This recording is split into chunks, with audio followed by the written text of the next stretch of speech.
Different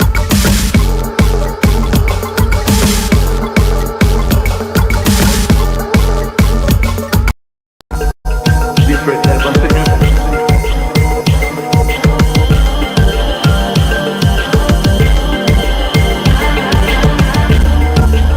Different level to me.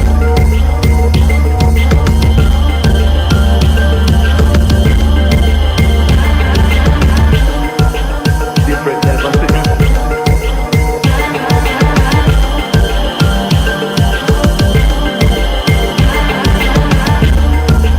Different level to me.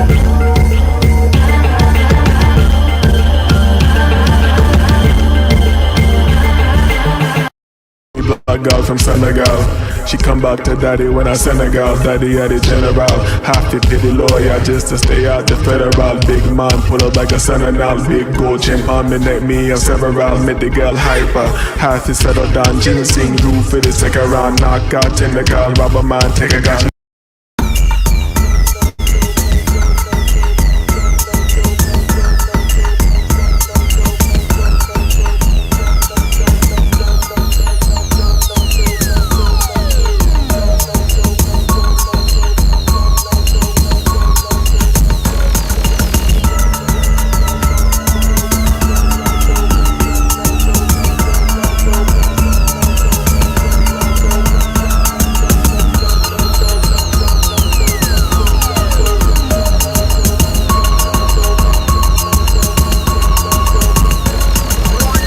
A lot, not a little, plenty.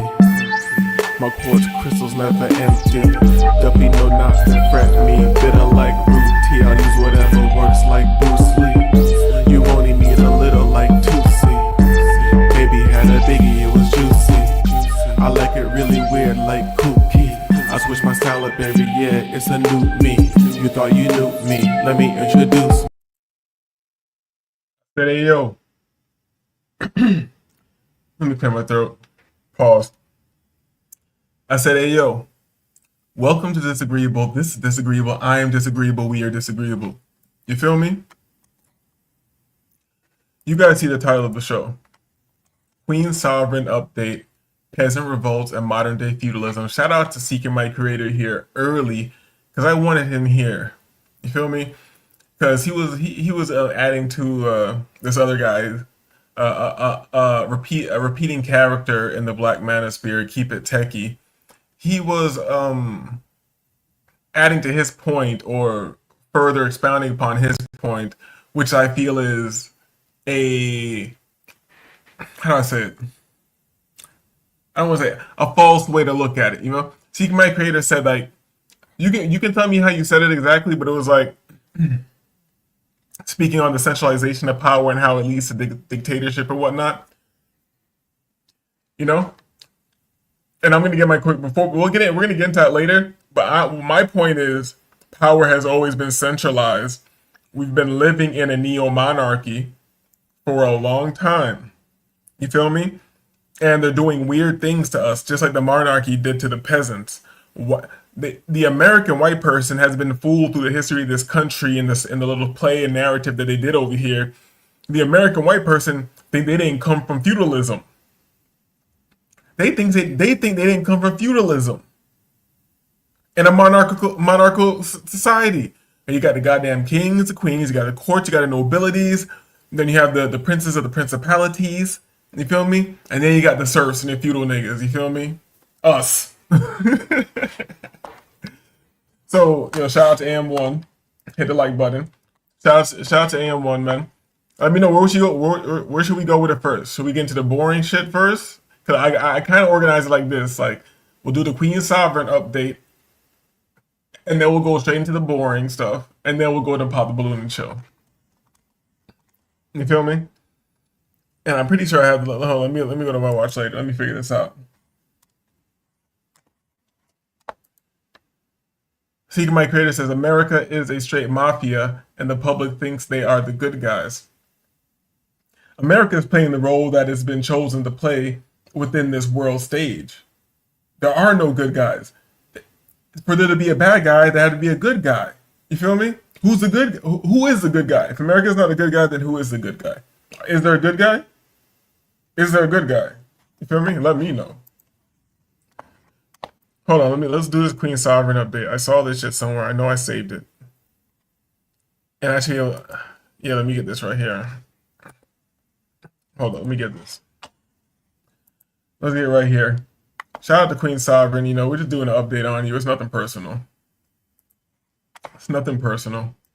This is just what I do, or this is just what I do over here. You feel me? And I don't care about the connect. Real shit. The algorithm just keeps giving and giving. You feel me? Because I didn't expect to see this.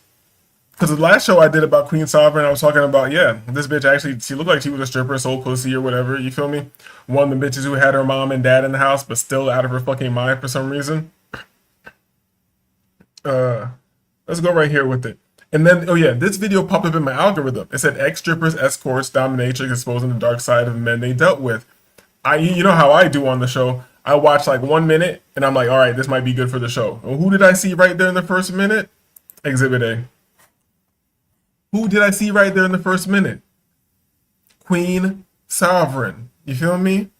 The sovereign being, as it says right here. What stripping taught me about men? You guys will be sure. And guess what? You guys know how I do the show. I didn't watch none of this. 2 reasons. Because I like to be surprised with you guys. And the second reason is I can't stand to hear a bitch talk. So I'm only going to hear it once here with you. Let's go. For 4 years, I danced from 2011 to 2015. I know everything there is to know about men, okay? I've never been naive to the bullshit. I'm gonna let her talk, but I just want y'all to know, every bitch that sold pussy thinks she knows everything about men. And in the modern day, every bitch is selling pussy. Can you put 2 and 2 together? Let's go. I found out male nature for what it was at 19 years old. Never been married before. Don't want to ever be married. Don't ever want to have children. I've just seen too much. I know men too much. My father has also been very honest with me about male nature, and just with him being honest just with his own lifestyle, and just how he operates as a man. And even... Is he a pimp? I doubt he's a pimp. So you had a father who communicates with you in your life, and what did you decide to go do at 19? Sell pussy. Shout out to you, though. The men that he surrounds himself around, how they operate. And one thing that I noticed at the strip club is that all the married men would trauma dump on me about their wives, how they weren't attracted to their wives anymore. A lot of them lose attraction for their wives after they have children. Yo, I believe Queen Sovereign because niggas are lame as hell. If you're gonna go get some, like, the strip club is dead. The strip club is dead like the club. And I think that the strip club died same time smartphone came out. Same time smartphone was really cracking like that. A little bit after that. Like, a little bit after the MySpace era. Yo, MySpace era, right? Beginning MySpace era. Yo, strip club was insane, dog. I'm gonna keep it real. But yeah, I feel like motherfuckers are lame. You're in there going and talking to some naked whore about, my wife isn't attractive, or this or that. You trying to make an excuse to a whore in the club why you're in the club. Oh, I just that my wife is nagging to me and this and that. You niggas are bitches, dog. They start to feel very neglected after their wife has children, and a lot of them complained about how they their wives let themselves go. They're fat, they're overweight, they don't look as pretty anymore. They bicker a lot, they fight a lot, they nag a lot, they complain a lot. And I think that this is very important information for a lot of women to understand and know, because I just did a video about this, but too many women believe that because their husband hasn't left them, that their husband likes them. And that couldn't be any further.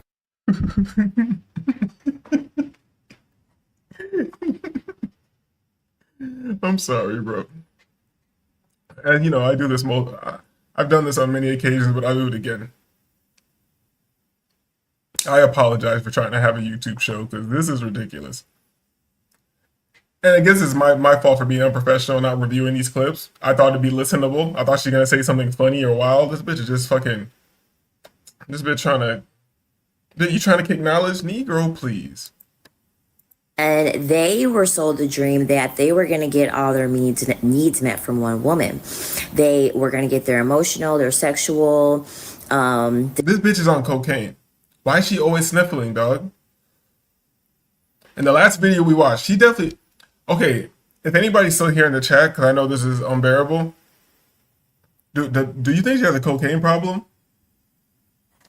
Because if you were here for the last show and she was like in whole different clothes, a different spot, and she's just sniffling and shit, touching her nose, is she on cocaine? The domestic things taken care of, they were told that they just needed one woman to do that. And then they quickly realized that that's not the case. And we also have to realize that internally, men struggle a lot. Men don't know how to emotionally regulate on their own. They have to have a woman to help them feel comfortable to, emotionally regulate. What does that even mean? You feel me? Like I wanna talk shit and make something funny out of that, but like, what does that mean? What does that mean? Okay, maybe I can try to decipher what emotional regulation means, but what does it mean that you need a woman around to emotionally regulate? What does that even fucking mean?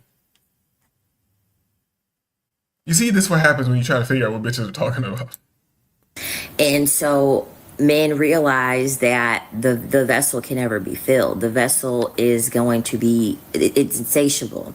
It's insatiable, the need that they have for women and multiple women. And a lot of them don't like their wives. That's facts. That's facts. You feel me? When somebody says facts, I'm gonna let her say that again. Because I feel like a lot of you niggas are liars. You niggas are liars. I didn't think she was gonna say anything that's real. Filled. The vessel is going to be, it's The best. She's linking sex with emotions because she's a fucking woman and stupid, you know. But she's saying the vessel will never be filled, and you'll always have an insatiable need for more women. You feel me? I agree with her. insatiable. It's insatiable, the need that they have for women and multiple women. And I agree with her. That's me. You feel me? I need multiple bitches. a lot of them don't like their wives. A lot of them don't. Most of them are just tolerating it. They're just tolerating their wife. And Hold on, I didn't see this. Secret My Creator says she is almost a pick-me. I think I don't know if you weren't here for the last show that we did the first investigation when I discovered her. You feel me? But doing the show on her led me down a rabbit hole to bitches that call themselves exoticals. You feel me? And exoticals see themselves as a different race from black people and white people and everybody. And they're just light-skinned and good-looking, better than people. It's the internet's crazy, bro. He's like, I'm 50-50. If she's on cocaine or not? Emotional regulation is a psychological term meaning men cannot control themselves. Is it just for men? Like us? So only men have bad emotional regulation? All right. in a marriage because they still get some benefit. They do. They still get some benefit. And also, a lot of men suffer from male character syndrome. A lot of them, they don't want to be the one to bite the bullet to get a divorce. Male character syndrome. Bitches be making shit up. You feel me? That's why I said, like, yo, you gotta get a bitch from a village or some shit like that, because the more books a bitch reads, it makes her dumber. It's crazy, right? The more books a bitch reads makes her dumber. This is incredible. You know, I'm already tired of hearing this bitch talk. Let's hear another hoe talk for a minute. Old hoe, old washed up, snitching on the internet. For literally 4 years, I know them very, very well. The reason why sex workers are such a threat to the patriarchy and misogynists is because they've dropped all pretense. They see directly to the soul of patriarchy.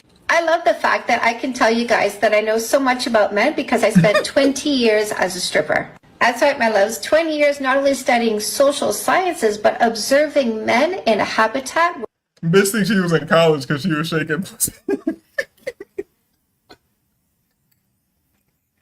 Where they have no pretenses. When these guys go to the strip club, they're not there to get judged, and they know that, so they let it all fly. You know those married men who were cheaters? They're not ashamed of that in the strip club.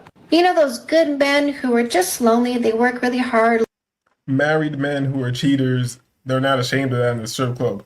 Yes, we went to the strip club to be chilled out around whores, you know what I'm saying? And And guess what, white lady? Old white lady?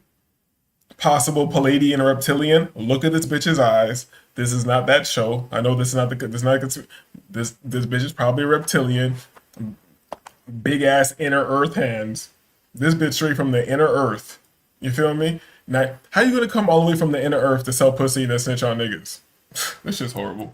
long hours and they want some companionship. They don't hide that either. I've seen it all and everything in between. So I learned more about men in my 20 years of stripping than just about any therapist you'll have in front of you. Because I sat on their laps while they whispered in my ear. This bitch sold pussy, so now she better than a therapist. The things they won't tell a therapist. Those things they're hiding from you because they're trying to get in bed with you, I heard those too. Guys will always tell you, oh no, we just go to escorts because we're paying them to leave. Not true. You'll never come across a man that uses escorts that wasn't previously addicted to porn. That porn What?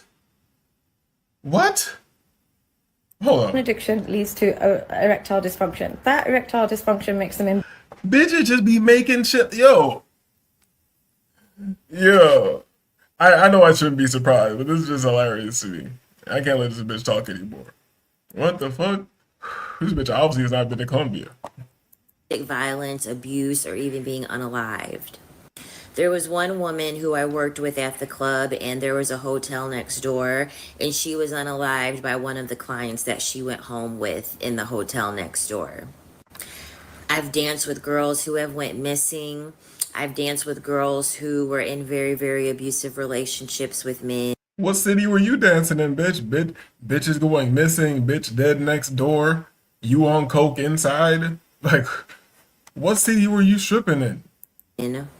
Having to give their money to men at the end of the night when they're done working, not having access to their own vehicle, having children by men and their child being put in very compromising and very unsafe situations, so that way the woman has to leave.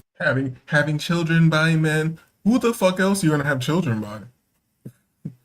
Yo, these bitches are monkey minded on the next level. And this bitch is about to talk this long. I can't let it go, but I'm gonna let it go a little longer. Leave work, and she has to miss out on money, so that way, that way she can take care of her children.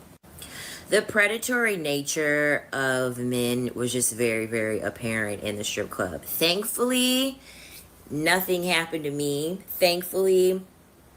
Yeah, nothing happened to you. You just sold pussy, made money, got attention, and now you get to talk shit and pretend you were a victim in some way. Like, it sounds great, I can't hear this bitch talk anymore. Let's hear another whore talk before we get into something that actually has some substance to it. My bad, Secret, my creator, for having these fucking dummies up here. Guys, the less your faith that there are good men out there. Oh, she being straight up. She's not even saying she was a stripper. She's saying she was a slut in her 20s. I like this one. What I learned from being a slut in my 20s. The more that you... Okay, now, my bad. I don't want to keep stopping this, but come on now, lady. In your 20s, you're saying that like you're not a slut right now. Come on. Hook up with guys, the less your faith that there are good men out there becomes. And you become a self-fulfilling prophecy by hooking up with guys who don't have good intentions or who just want you for your body. You begin to believe that that's what you deserve and that's all that is out there. Cause you a hoe and you dick addicted. Now every nigga's bad. Cause you seducing niggas up and down the goddamn block.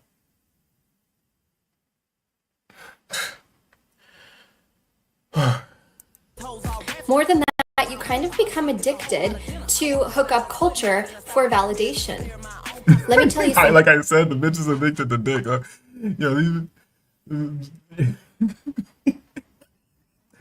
Bitches be addicted to dick and be angry as fuck about it. Bitches be addicted to dick and be like, no, I'm just gonna go fuck around like a man or whatever. Like, I'm sorry, you end up looking like this in the face. You end up looking like this in the face. It's not gonna work out for you. You feel me? But go ahead and do that. I'm here to smash. Addicted to hookup culture for validation. Let me tell you something. When I stopped hooking up with guys, I found myself. I built up a foundation of self-worth and confidence that no man in the world could give me, except for maybe my dog. Yes, it is lonely to be single and not be touched, especially in this super touch-deprived culture. Add COVID on top of that. But you know what's lonelier is hooking up with someone and never knowing where you stand. You're welcome. What do you mean hooking up with someone and never know where you stand? You just met the nigga at the club. I'm sorry, that's a good one. Let's move on to some boring content. I can't hear these horror talk anymore. Maybe at the end of the show we'll listen to more horror babble. You know, give me a second.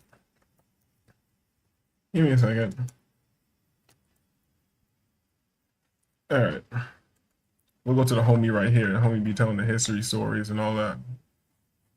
Yes, sir. Here's the homie. Give me a second. Get this on the screen. We're gonna look into the Peasants' Revolt. Let's go. All right. We're gonna look into the Peasants' Revolt of 1381, a bloody uprising of common people. All right. So yeah, let's get into it. You know, this is long form content, so you're not into it. Let it know. I'm gonna drop the link if anybody wants to come up and discuss what's going on, or in the chat, just let me know and I'll pause it up and we'll discuss. All right. Speaking of my creator, I know this from talking to a few doctor friends, so she's technically right about the erectile dysfunction. That's facts. I'm saying the whole how she goes from point A to point B to this to that. Like a nigga who's addicted to porn, he's seeing escorts because he can't fuck right. That's what she's saying. Which doesn't make sense. The nigga who's addicted to porn is gonna keep fucking jacking his dick. He's addicted to porn, isn't he? That's what's going on, right? Let me not talk too much about myself, but from my personal experience and from people who I've spoken to before, once you start banging box workers, even if you have to go long stretches between, you don't even watch. You know what? I'm not the common man, and people who I associate with are not the common men. You feel me? So maybe she could be right, but to me, that shit's like, for one, even before. Let's not even get into that. But I'm gonna say, even before I was indulging in such things, I was already disconnected from that, you know. But I guess, like, I'm not a common thinker. Like, most people aren't going to be fasting or doing certain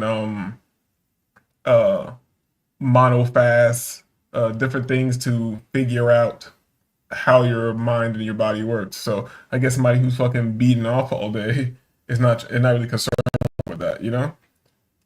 So let me read this again. I know this from talking to a few doctor friends, so she's technically right about erectile dysfunction, but has to be like 10 minutes a day for years. You also lose minerals, become pre-diabetic and blind. So that's true shit? I thought that was some weird movie shit from when we were kids. You know, when we were kids, I don't know how old you are. When I was a kid, when there were movies, movies had like the teenage kids, they talk about how jacking off would make you blind. You're gonna go blind, you feel me? They also said you grow hair on your palm. You feel me? Is that also real? Some shit I don't know about? Are niggas suffering from this? So niggas out there going blind. So all these niggas wearing glasses. So, yo, Seeking My Creator, what you telling me is all these niggas out here with glasses are just jacking off all day. That's fucked up, dog. These niggas need to chill. Let's get to the Peasant Revolt. Oh, let me get this Hi, my name's Kevin Hicks. Welcome to the History Squad. Now, this video is all about the Peasants' Revolt in England. It took place in the summer of 1381, but it begs the question, what led to massive peasant armies attacking London, burning, destroying buildings, and then murdering some of the most important people in the land? So let's delve in. Let's have a look. The Peasants' Revolt. So peasant armies fell on London during the Feast of Corpus Christi, June 1381. But you've got to look back for the root cause of this. Go back to 1348, to the bubonic plague, the Black Death, where they say 50%, anything up to 50% of the population of England died, That's half your workforce, isn't it? So when everything was recovering, your labour force could command higher wages, and that was the problem. As soon as the labourers are claiming higher wages, the profits of the landowners, the employers, they go down. That in turn affects trade, which then affects investments, financial institutions, which began to fall apart.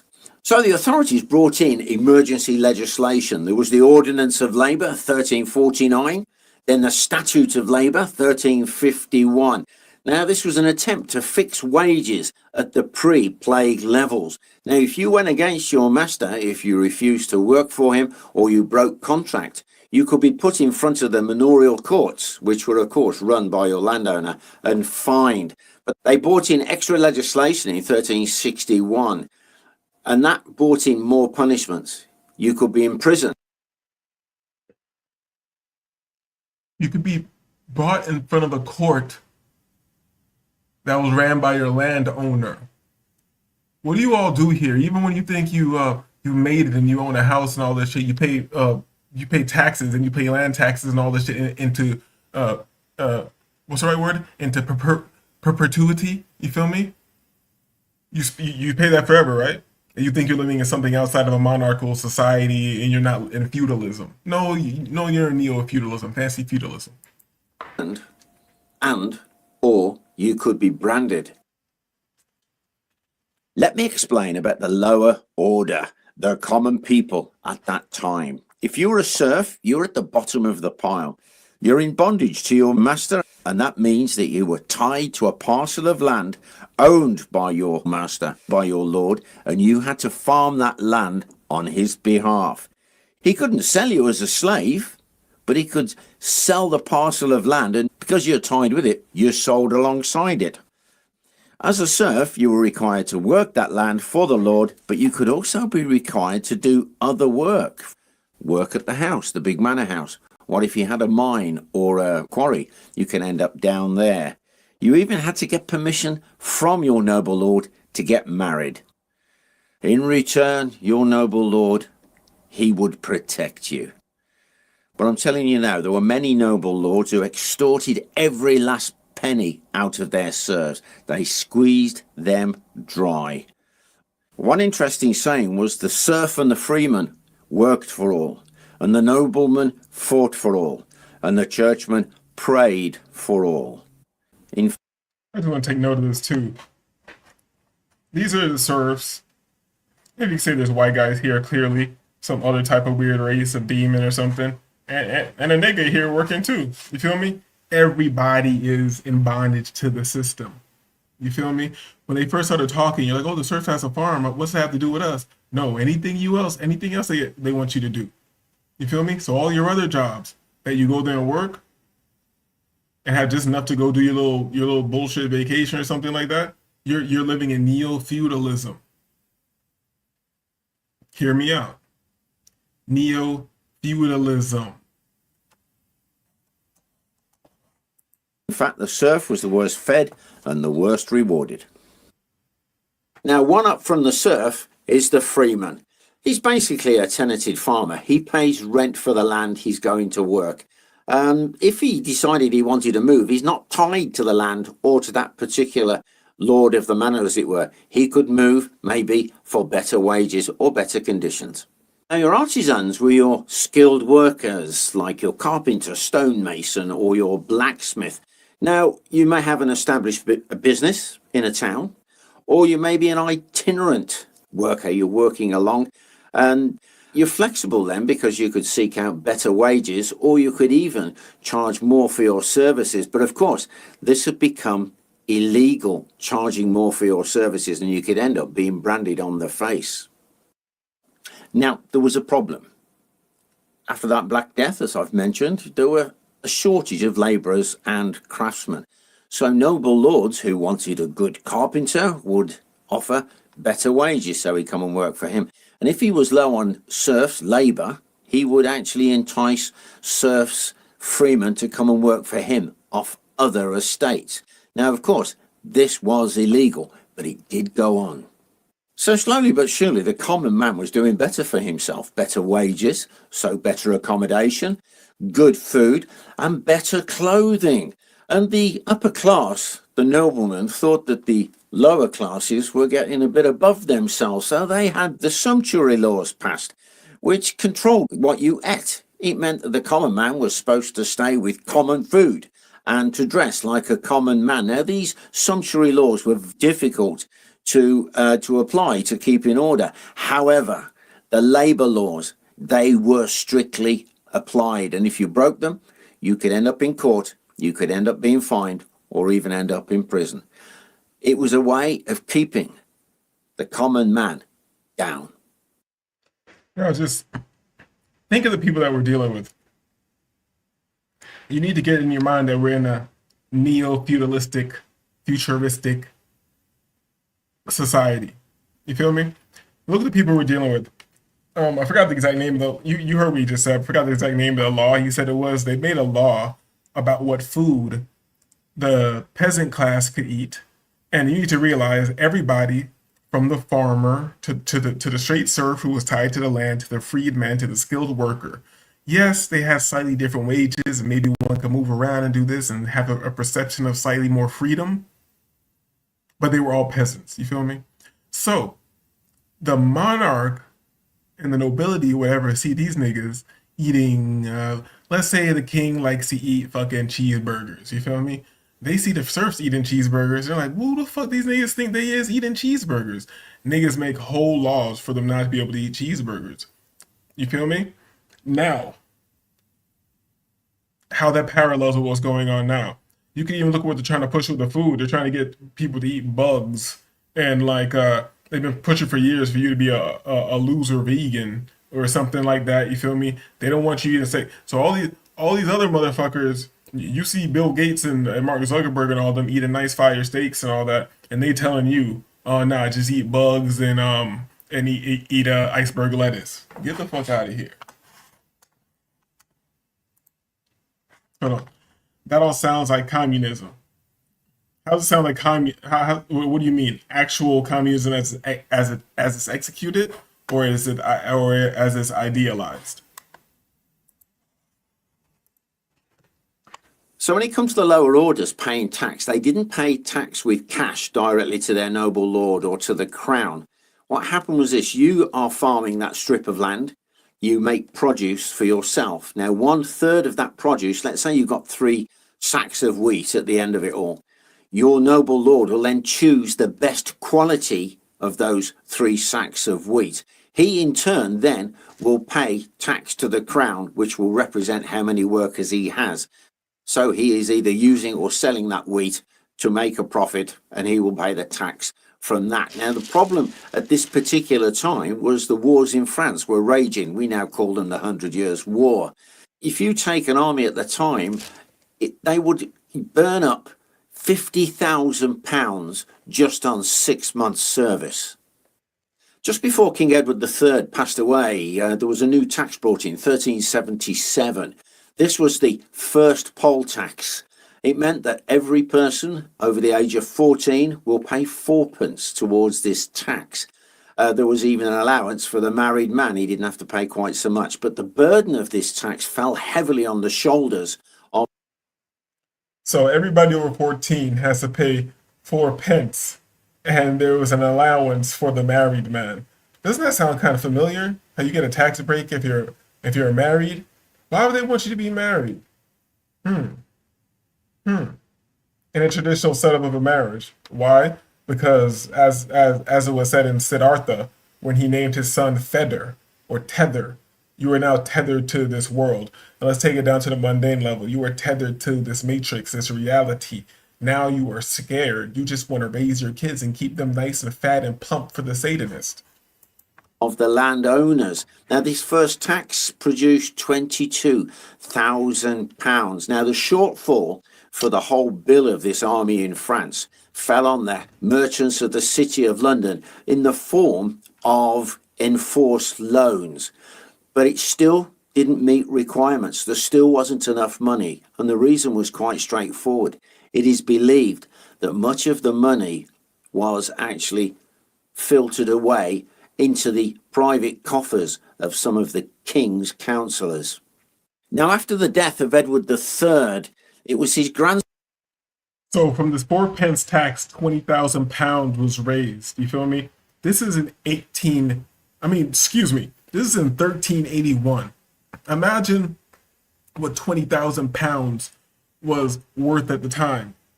And most of it was embezzled by the how did he word it?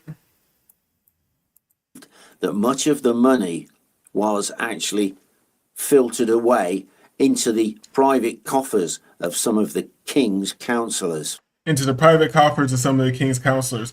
Doesn't that sound like Hunter Biden getting billions, Nancy Pelosi insider trading, having billions of dollars? Doesn't that sound like who else? Doesn't it sound like I know this is all theater, but doesn't it sound like some of the stuff that Elon Musk and Doge has been finding? A random empty building in Texas being allotted $18 million a month. You feel me? No. It sounds familiar to me. Now, after the death of Edward III, it was his grandson who came to the throne, Richard II. The problem was he was only 10 years of age, so his government was formed around his uncles, but the most prominent of those. Alright. Well, I'm rolling up. John of Gaunt, the Duke of Lancaster. He was said to be the richest man in England. Oh, he was so disliked. He could not resist trampling over those people beneath him. He particularly hated the merchants of London. He was not a nice man. In 1379, there was a second poll tax was brought in, but it was on a sliding scale. The more money or land you owned, the more you paid until you get all the way down. Now, £60,000 was expected to be raised towards this war in France, but only £18,600 was collected. People were dodging the tax. Now, in November 1380, Parliament was called, but the weather was so bad, many of the members of Parliament couldn't actually get to London. So the Parliament was held in Northampton. And the Lord Chancellor there, Archbishop Simon Sudbury, now there's a name, he announced that the government required £160,000 for the wars in France. This is 8 times the amount of the sum collected in 1379. And the Parliament, they rebelled against it. They said it would actually bankrupt many of the people of England. So it was reduced to £100,000. And 1/3 of this was to be paid for by the clergy. But the 2/3 that were to be collected from the commons was to be collected straight away. If all went according to plan, England would be safe and secure. And of course, they'd found a new lucrative form of income by tapping into the wealth of the lower orders of England. So a third poll tax was raised. Every person over 15 years of age had to pay 12 pence, and there was no allowance for marriage. It was highly unpopular, and many refused to register for the poll tax, especially down in the southeast. So March 1381, there was a royal commission, and the commissioners were sent out into the shires to question the town officials. Who's not paying? Why are they not paying? Now, if all of this money had been raised, only half of it was destined for the army. The other half was actually going to be used from an expedition of John of Gaunt. He was misappropriating funds for his own use. His expedition was to go into Portugal for his own ends. And this is the wealthiest man in England. A new treasurer had been appointed to oversee the collection of the third poll tax. This sounds interesting. I could be just connecting dots here, but drawing parallels. So the richest man in England was taking the majority of the tax to fund a expedition to Portugal, meaning something just for himself, to get some shit cracking for himself. Now, that's parallel to what's going on now too, like saying that we're getting all this money, we're finding all this money and shit, blah blah blah. So one of the richest guys in the world, or country definitely, is part of a thing that's finding all this money. I wonder who's going to get most of this money somehow. Was Sir Robert Hales. He was the owner of several fine estates in Essex and Hertfordshire. Let me read this. Seeking My Creator says, I think Stacey Abrams used $2 billion to give less than 500 people power-saving kitchen appliances. The leftover money would be about 20,000 person, I guess, per person. So she must have kept the rest. Yes. That's how nonprofits and things like that work. That's why it's a good business. You know, you need operating fees. Operating fees. And you don't really own shit.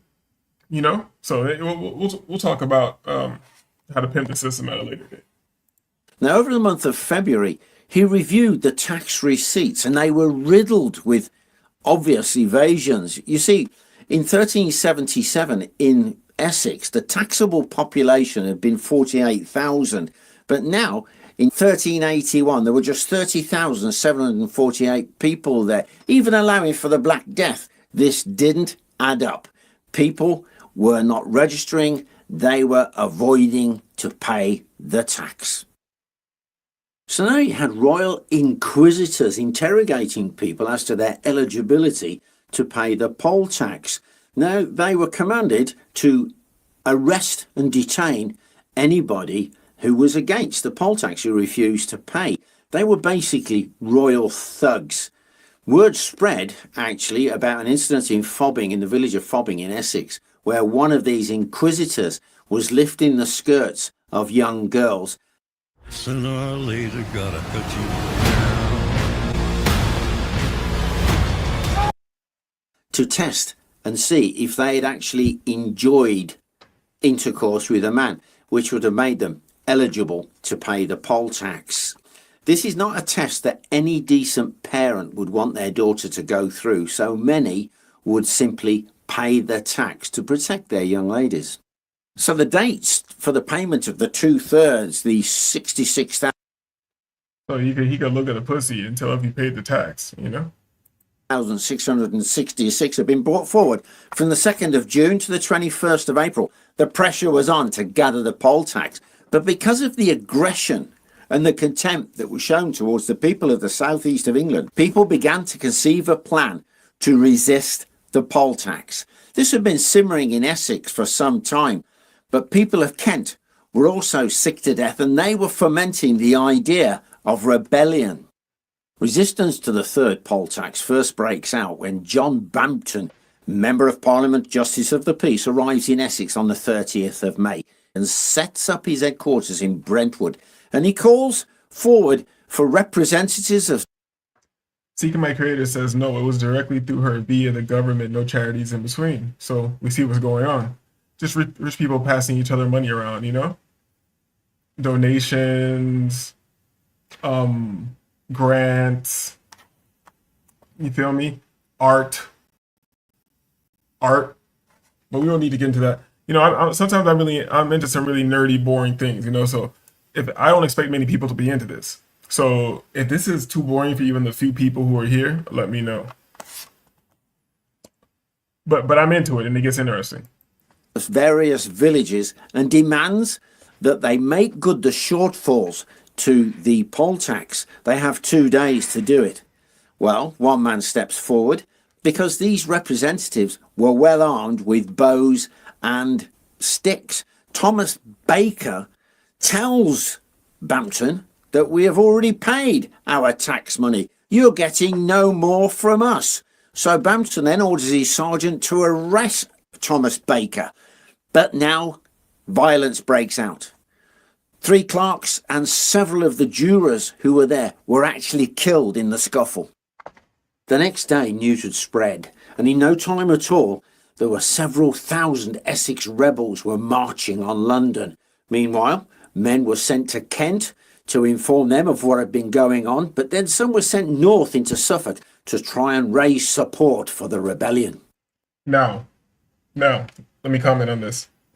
This is why it's not good enough just to keep you financially strained or whatever. I know some people are like, oh, I'm getting money or whatever. No. You might find some level of comfort but you're not getting money compared to those who have money. You feel me? That's why they can't just keep their foot on your neck. They also have to demoralize you, because these people who had the foot on their neck, obviously, they still had morale and had families and had ties and shit like that. They had families that could create communities, and those communities create towns or townships or whatever they called them back then. And those families were connected to other families because this cousin moves over there, blah blah blah. You know how families used to be. You feel me? When everybody wasn't concerned with self mutilation and weird shit like that. Once you're demoralized and these things are separated, you have no way to rebel. The numbers don't matter anymore because you're all in little animal farms competing and arguing with each other over petty nonsense that has been propagandized to you. You feel me? For example, all news. All news is fake. You feel me? Shout out to people who be on the other black channels and shit like that. We go over there, we have a good time. We suspend our disbelief because that's just really a movie, man. You feel me? And it's really a waste of time to try to intellectualize or debate false data points. You feel me? But maybe I'm going too far. Meanwhile, in Kent, Simon de Burley, a nobleman, had accused Robert Belling of being a serf and absconding from his land. Money was paid or was offered to Simon de Burley to drop the charges, but he refused and had his sergeants arrest Robert Belling. He was thrown into Rochester jail, which was in Rochester Castle. Very soon, though, a large mob of locals had heard about this, and they were actually surrounding the castle and causing quite a ruckus. So much so that the constable of the castle surrendered the castle and freed Belling. Now, it was at this moment that there was a new character coming on, a leader of the Kentish rebels. His name was Wat Tyler. He was really quite a charismatic individual, but he was very capable of organizing his men. Thinking about going solo. All right, so you guys will see. It was believed that it was Wat Tyler who was responsible for shaping the political aims of the rebellion. Now, he, together with his rebels, marched down onto Canterbury, which they captured on the 10th of June. They deposed the absent Archbishop Sudbury. But then they went from house to house. They were searching for enemies, and any enemies of their rebellion they found, they dragged out onto the streets and executed. They were butchered, no doubt about it. But then he had the prisons opened and prisoners flooded out. Now, they then marched on London, and it would appear... I just want to make this point before I forget.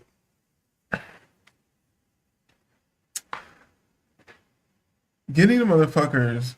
You know what? Let me let it ride. My bad. Here, that the Kentish rebel march was coordinated both with the Essex march and those coming down from Norfolk and Suffolk. Interestingly, on their way, if they came to a priory or an official residence, it would be searched for documents. And what they were looking for were the parchments with the green seal. This showed that it was a royal document or a financial document. Anything like that they found, they immediately put it onto a bonfire and it was burnt, destroyed. The Kentish rebels arrived just outside of London at Blackheath on the 12th of June. Now, the young king heard about the rebellion and made his way from Windsor along the River Thames, on a boat, obviously, to the The young king, they're talking about a 10-year-old. Tower of London, where he would be safe. He would go there with his mother, the Archbishop Sudbury, Sir Robert Hales, the Earls of Warwick, Salisbury and Arundel. Now, the Bishop of Rochester was actually sent out to meet the rebels and ask what are their demands and then tell them to simply go home. Now, meanwhile, John... Oh yeah, I remember what I wanted to say. When it comes to people thinking about this, the parallels I'm drawing between this 1381 peasant revolt and the modern day feudalism that we live in, you might be thinking, oh, you can't revolt because of technology. You know, they have guns, and there's higher levels of technology. They have that little truck with the microwave shit on it that they can shoot the microwaves at the crowd and make everybody feel like they're cooking from the inside. You feel me? They got the rod of God. They can drop from space. They got voice to skull technology. You feel me? You're thinking all this. They have all these things, right? If that was the case, that you were at a total deficit and you could not overcome at all, there would be no need for the overwhelming propaganda and demoralization. Just think about that. John of Gaunt was not around. He was up on the borders of Scotland trying to arrange a truce between the English and the Scots, so he was nowhere on the scene. At Blackheath, John Ball, a well-known priest and radical preacher, gave a sermon to the gathered Kentish men, but then he asked them, when Adam delved and Eve span, who was then a gentleman? He also coined the phrase, with King Richard and the true commons of England. You see, their message was they were to remain loyal to King Richard, but not to the king's advisors. And they told the Bishop of Rochester those very things, and they also added, and we ain't going home. By now, the Essex companies were camped in the fields just outside of Mile End, just to the north of the Tower of London. Now, Bishop Sudbury had actually resigned his great seal, the symbol of him as Chancellor. He had fled for his life from Lambeth Palace. Now he's with the King. The King has decided that they will row up the Thames to Blackheath in 4 barges with his court to try and negotiate with the... Hey Meta, is energy conservation key in thermodynamics? That's correct. It maintains efficiency and balance. My bad. Kentish rebels.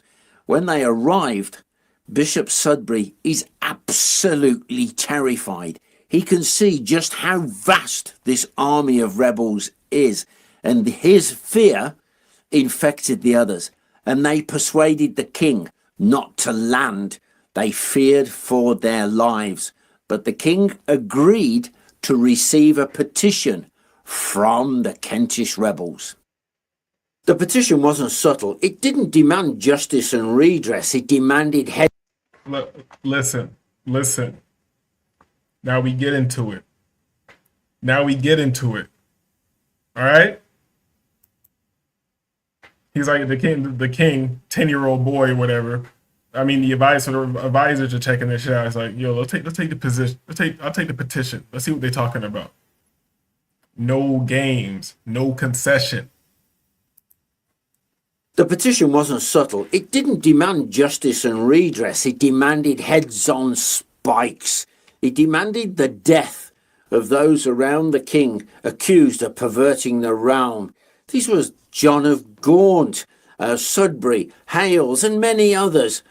The king and the courtiers were actually stunned, but the king was still willing to negotiate with the rebels. However, he was overruled, and the barges turned and rowed away, leaving the message with the rebels that if they wanted to continue with further negotiations, to come to Windsor the following Monday. The rebels were livid. They were absolutely furious. Now they will march on London. The problem they have is getting over London Bridge, because at the southern end of London Bridge, there is a great drawbridge which was raised against them. As the Kentish rebels make their way along the south bank of the River Thames, passing through Southwark, they are told by local Londoners of a house that belongs to the Mayor of London, William. And this old map is very interesting because people like to think that we're living in some separate country. This gets to the point where I was talking about with Seeking My Creator. Power has always been centralized, man. We're still paying to the crown. You feel me? Even the judicial system, the bar is a organization from London. You feel me? So we are paying back to London, to the crown in every way. You feel me? And the crown is paying to the Vatican. most likely. You feel me? And you know the small hats are in there all over the place. But when you look at this whole map, you got Black Friars or Dominicans. Excuse me. That's interesting. So you got Dominicans, some Marlites. Oh, I want to see what that word is. You feel me? St. Thomas, St. Martin. You feel me? Like all around the world, you're gonna see this shit. You think that? Come on, man. Liam Walworth.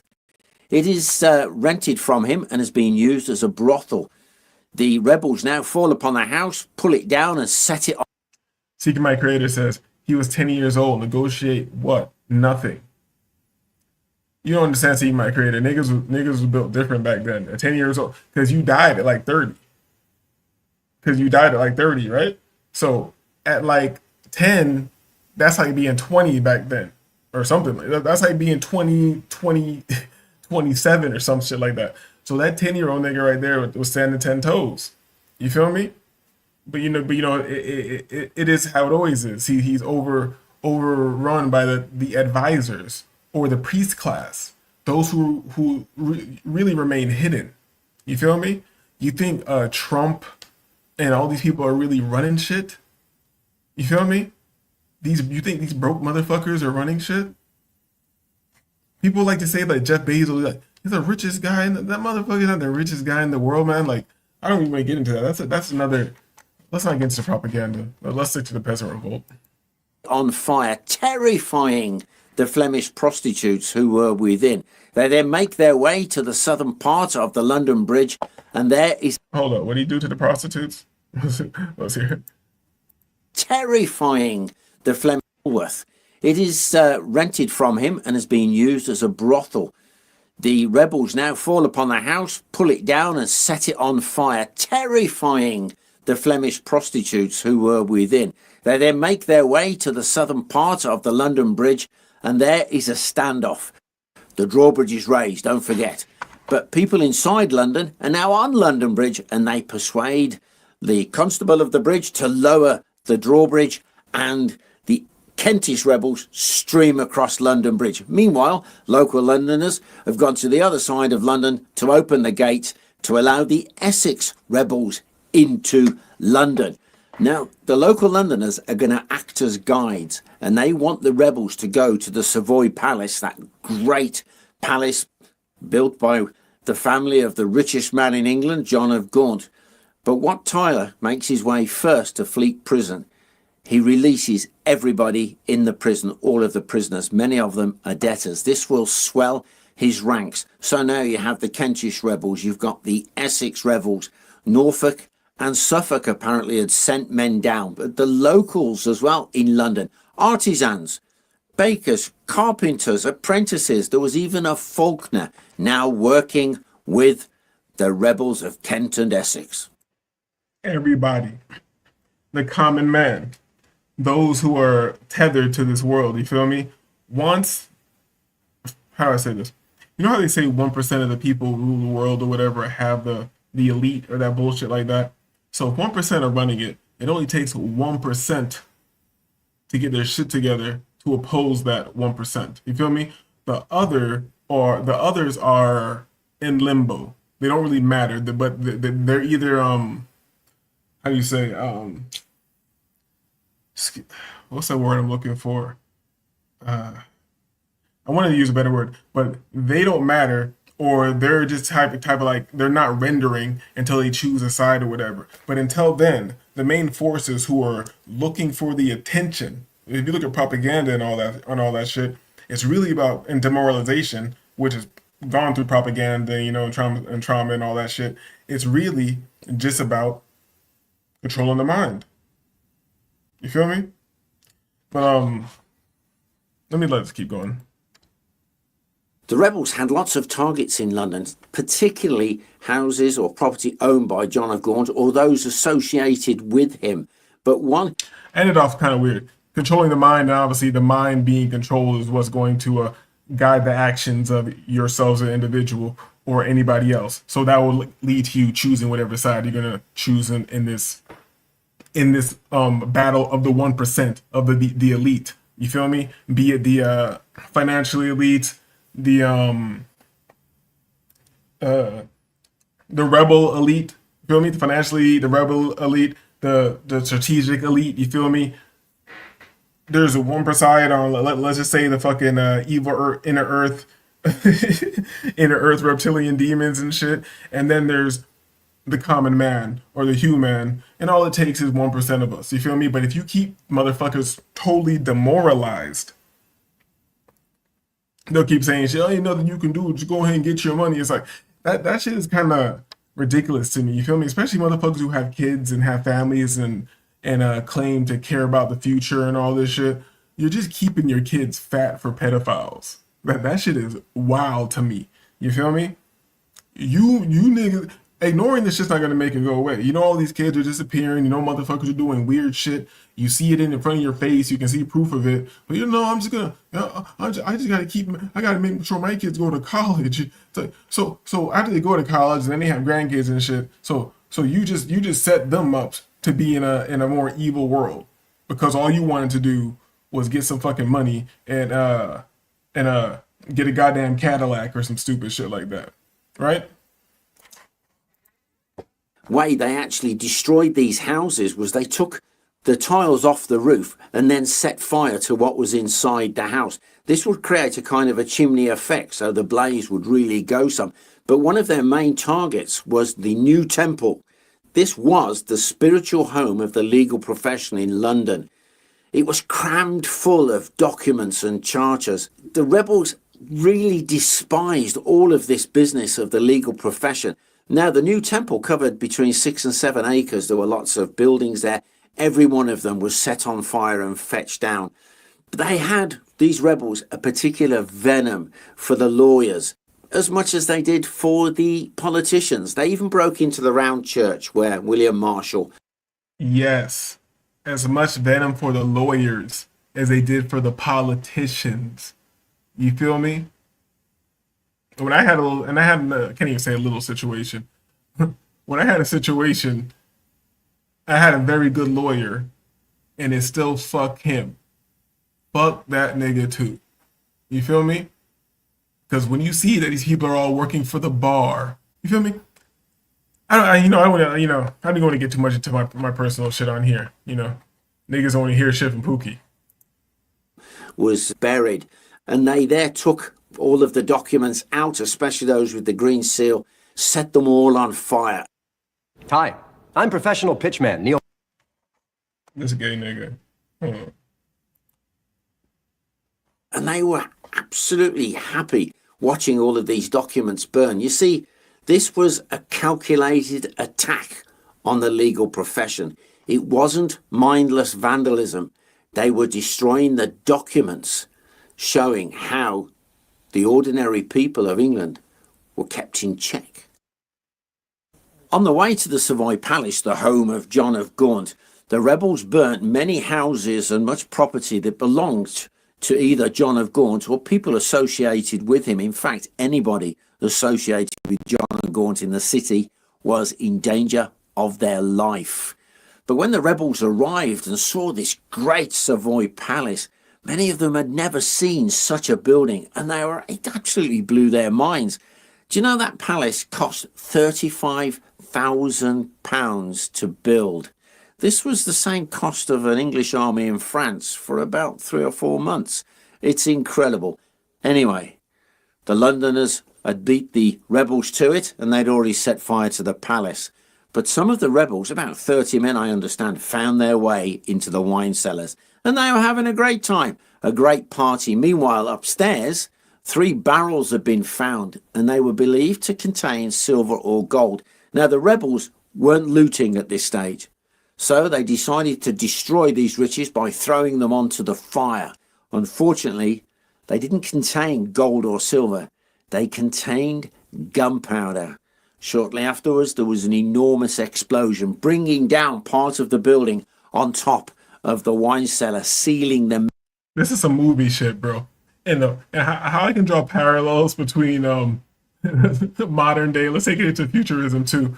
This is because, you know, motherfuckers are demoralized now. It's gonna have to get crazy for this shit to turn up. By the time it turns up, they're gonna be goddamn aliens, Palladians, all types of weird shit happening. Goddamn Nephilim walking around, homunculus, Baphomet, motherfucker just gonna be walking around, and us, the peasant class, and it doesn't matter where you are, you know. And I don't want to be stunning or nothing. I'm in a very nice place overlooking the ocean right now. I'm still in the peasant class. You feel me? So us, the peasant class, we gonna like run down in the inner earth. We gonna see some crazy goddamn vibranium goddamn castle. Never seen anything like that in our lives before. You feel me? But guess what? We gotta burn that shit down too. Then we see some barrels. You're like, oh, this shit got some crazy jewels in it and shit. But we on some righteous mission. We're not even trying to do that. But that's like inner earth shit. We didn't even know that them jewels are not jewels. That's inner earth goddamn gunpowder. Let's go. Men in. Nobody knew they were there. Nobody could hear their cries for help. It would actually take a few days for these men to finally die. An awful way to go, don't you think? After the destruction of the Savoy Palace, the rebels broke up into smaller groups so they could search out their enemies, one of whom was Roger Leggett. He was a lawyer and a rogue. He'd amassed quite a collection of properties around the city of London, and he was discovered clinging to a post in the church of Martin le Grand. He was dragged out screaming, dragged along the streets to Cheapside, where just opposite Eleanor's Cross his head was hacked off. It would be one of 18 heads that would roll that night. Many buildings were razed to the ground that evening. A good number of them belonged to Sir Robert Hales, who was actually inside the tower with the king being 14 years of age. Just remember that. Now, surrounding them was their tower guard, 1,200 men. But the king was getting fed up with the indecision of his council. So he took matters into his own hands. Now, don't forget, I've already said 14 years of age. So he writes out a bill. 14, that's a grown-ass nigga back in the days. You feel me? Imagine the letter that the king is writing out at 14 years old. You feel me? That's just probably a crazy... He probably just throwing that calligraphy out like AI. That nigga's writing the most beautiful calligraphy in the world. That shit's probably on a level that I can't give to because I've been dumbed down with the educational system that I've been through and shit. Have you ever looked at, like, you remember when you were in school and shit, and they make you read some shit like from back in the days, like a letter a civil rights soldier wrote to his wife? That shit would be eloquent as shit. Cursive, my dearest Eleanor, it pains my heart to have such great distance between you and I. The parallels of time and the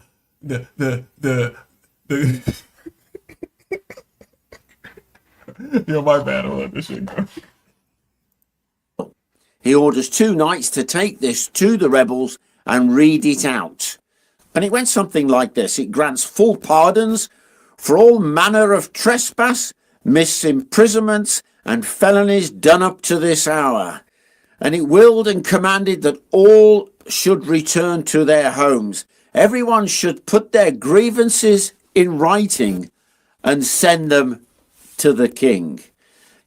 This was a polite fob-off. And I will be honest with you, even reading about it all these hundreds of years later, it did not impress the rebels. They didn't go home. Booking.com has all kinds of stays because some love a rustic cabin. Others feel different. You see the king trying to be like, all right, y'all are good. Go ahead, go home. You feel me? Just write some complaint simulator. We're going to handle all this. You feel me? They try to put them niggas into the DMV. They try to put them niggas through bureaucracy. What we're stuck in. Bureaucracy. You can't do shit. You can't even open a goddamn business without going through all this red tape and doing all this bullshit that are barriers to entry for no reason. You go to another country with some bread, you can open up a store. Bam, you got a store open. You feel me? Shit's rocking. You feel me? Hold on. In America, we need the checks and balances and all this shit. Man, everything takes too long and slow over here. You feel me? It takes too long to get done. It's slow and let me not even talk. You know niggas don't travel. And if you travel, they're gonna say that you're a passport, bro. Let's go. On Friday the 14th of June, The rebellion had spread to St Albans, but at the break of dawn, just outside the Tower of London, the rebels were feasting themselves on the victuals and drinks that they'd intercepted. These were supposed to be going in for the king. Meanwhile, the king inside the tower is still having problems with his councillors. They are undecided. They're split as to what to do. Some have said, attack the rebels now, they're drunk. But the king decided instead that he would meet the rebels face to face out at Mile End. So messages were sent to the rebels, and he assembled a large party of knights and his nobles, leaving behind those nobles that he thought were liable to be assassinated. Let me know in the chat. Do you think the king is a real one? Is the king a real one, or does he have a skewed perception of reality because he's royalty? At Mile End, the rebels assembled in front of the king presented him with a charter of justice. These were their demands. I'm going to read them out to you. They asked that all men of England be made free forever, their lands and their heirs, that all future generations be free from servitude. These are white people talking to white people, sounding like goddamn Martin Luther King and shit. A white nigga said to another white nigga, I had a dream that all men should be free and their land should be theirs. Asked especially for 4p an acre on land rent. That's an interesting one. End of cash payments through rents, feudal fines through the courts and tax system. Finally, asked that no man should be compelled to work except by employment. It didn't matter what the rebels demanded from the king. He wasn't there as negotiator. He was there as a lure to draw the rebels out of London. He guarantees their freedom, but then he makes a blunder. He goes a little bit further because he says, I will guarantee your freedom and all of that kind of stuff by charter. He says, and what's more, you are free to go across the realm of England and capture the enemies of the state and bring them before me, before the courts of law, where they will be tried and punished accordingly.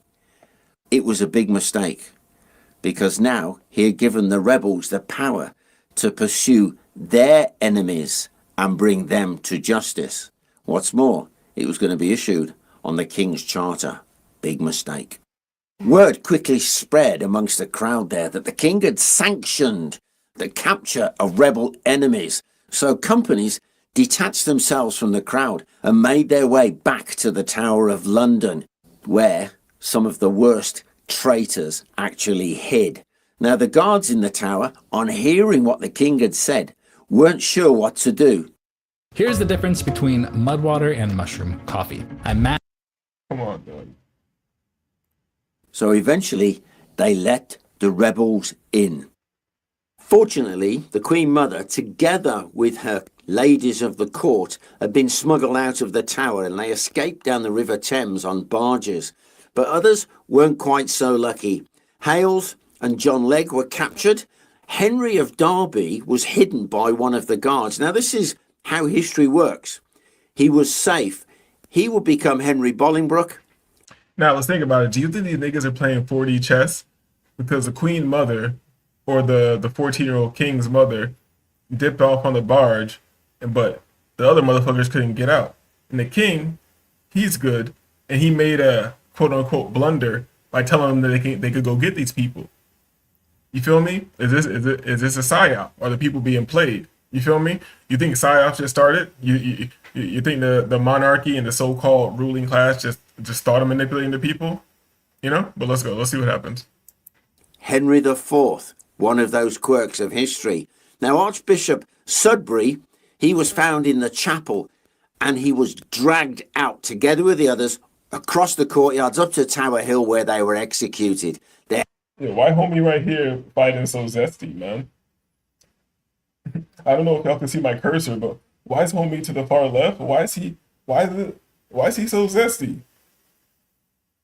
You feel me? This nigga in the middle got the priest yoked up. He's happy. Yo, this guy's happy as hell to kill this guy. Hold up, Tiki My Creator says the kings gave up the nobles. Let's go. You feel me? And that's what I'm saying. There's always a layer above that layer. You feel me? There's always an invisible class. And the king is right below the invisible class that's really running shit. And everybody below that is expendable. Their heads were then placed on poles. Now, a later account of the Archbishop Sudbury's execution, it states that it took 8 blows from a sword to actually cut his head off. And during the proceedings, he raised his hand and some of his fingers had been cut off. Now, Archbishop Sudbury's head was buried at his parish church in Sudbury in Suffolk, but his body's buried at Canterbury Cathedral. But because it didn't have a head, they put a cannonball in place of his head. And I've got to be honest, all these quirks of history, I really find that quite amusing. After King Richard's proclamation, it would seem that at least half of the rebels were quite happy with what the king had said, and they simply returned home. But in London itself, discipline was breaking down, and the gangs were breaking up and pursuing their own vendettas against their enemies. One of the main groups of enemies were called the Flemings. These were responsible for cross-channel trade, and they were also had a lot of royal favour. And they ran, so it was said, all of the brothels in London. Now, they took refuge in St. Martin in the Vintry, a church in London. But they were caught, dragged outside, and massacred by having their heads chopped off. Other casualties included Sir Richard Lyons. He was a fantastically rich London merchant. Then Sir John Cavendish, he was the senior judge in England. Then there was a notorious jailer, Richard Imworth. He was a brute. Then the physician to John of Gaunt, William Appleton, he was one of those who was rounded up. And all of these men lost their lives at the hands of the rebels. Finally, the young king begins to listen to the advice of the Lord Mayor. Yo, they even went and got the physician for John of Gaunt. That's how much of a piece of shit this guy was. They're like, yo, you've been keeping this guy alive and healthy and shit. Bring your bitch ass over here. Of London, William Walworth. Walworth reckons that he can raise enough troops to take on the rebels. So the king agrees to meet the rebels out at Smithfield. So he's surrounded by 200 retainers facing several thousand of the rebels. When he arrives there, Wat Tyler rides out to meet the king. There is a conversation, and apparently the king tells Wat Tyler that they can have whatever the king can fairly grant. But then his voice changes, and he tells Wat Tyler in a sharp voice, "Now, go home." Tyler and the king stood there face to face, both uncertain of what to do next. There was silence for a while. Then Wat Tyler demands a jug of water. One is produced, he takes a swig of it, swills it round his mouth, and spits it out onto the ground in front of the king. This was regarded as an act of vulgarity by Tyler before his king. But what happened next happened so quick. A cry came out from one of the courtiers. Whatever was said, we don't know, but it rankled Wat Tyler. It was a setup, or was it? Whatever it was, Tyler took the bait. He gripped his dagger and responded to whoever had cried out that he would lose his head. This was the very moment that Walworth was waiting for. Wat Tyler now is waving his dagger about. Walworth rides forward. "I am arresting you for contemptible behaviour in front of your king." But as he makes a grab for Wat Tyler, Tyler thrusts his dagger straight into the Lord Mayor. But he was wearing armour underneath his clothes. The dagger simply bounces off.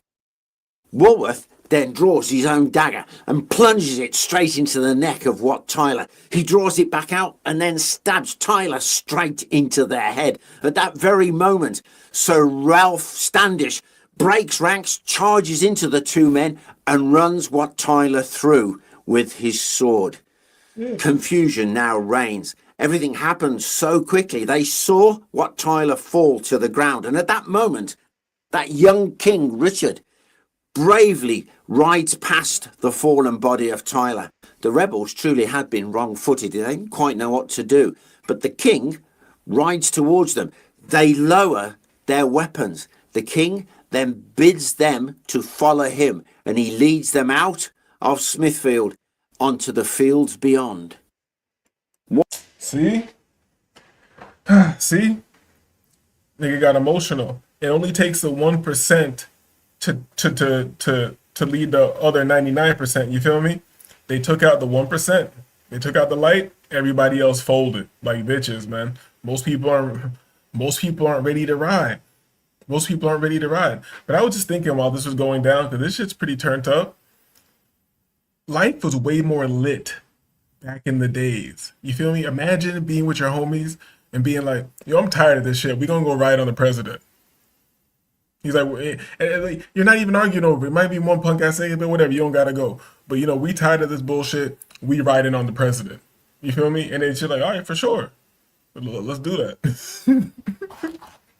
Walworth now rode back to Smithfield and he tracked down Wat Tyler. He was still alive. So Walworth hacked off his head. He then gathered his hastily assembled citizen army and they returned to Clerkenwell Fields, holding up the severed head of Wat Tyler. When the rebels saw it, their will to fight drained away, and don't forget they were now surrounded by armed men. Beaten in arms and broken in spirit, the rebels dropped to their knees and they cried out to their king for mercy and please let us go home. So the king, he set off 2 knights to escort the rebels away from London. They could go home. What the king had done, in fact, he had sent them packing. But the rebellion didn't stop with the death of Wat Tyler. It spread throughout the shires to as far north as York. But eventually, the rebellion was crushed. The ringleaders were arrested and put to death. They were hanged, drawn and quartered. And anything up to 1,500 of the rebels were also put to death. But these men had been rounded up by the king's commissioners, often without trial and without burden of proof, before they were put to death. Those common men, all they were doing was fighting for the right for freedom. Well, Richard II, our young king, he'd won a great victory for sure, but he'd learned one thing: you can't push your people too far. And all these people who actually got killed were examples because he led the peasants out. You feel me? You were like, all right, so all these guys are here. We have them surrounded. Why don't we just kill them all? Because we're going to get back together. You feel me? You need somebody to work. You feel me? You still need somebody to work. So if that's how it goes. And the peasants had the advantage. But because the elite minded, the 1% got taken out, everything is cooked. But even the legend, the tale of Wat Tyler was causing rebellions in other places. That's how powerful the mind of the true free thinking man is. You feel me? So I think this is finished. Well, I hope you enjoyed that video. Yep, I enjoyed it. Yep, I enjoyed it. All right, so yeah. I've been wanting to do that for a while. I got it done. Shout out to everybody who hung around. Hit the like button. Shout out to everybody who hung around and actually like enjoyed some long form content like that. You know, maybe I'll do some more. So let's get into some BS. Let's get into some BS.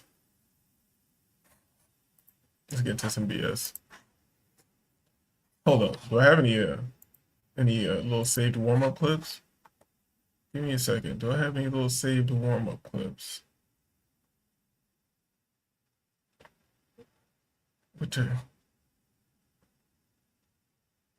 Hold up. Yeah, let's play this for the warm-up clip for some BS. Yeah, let's do this right here.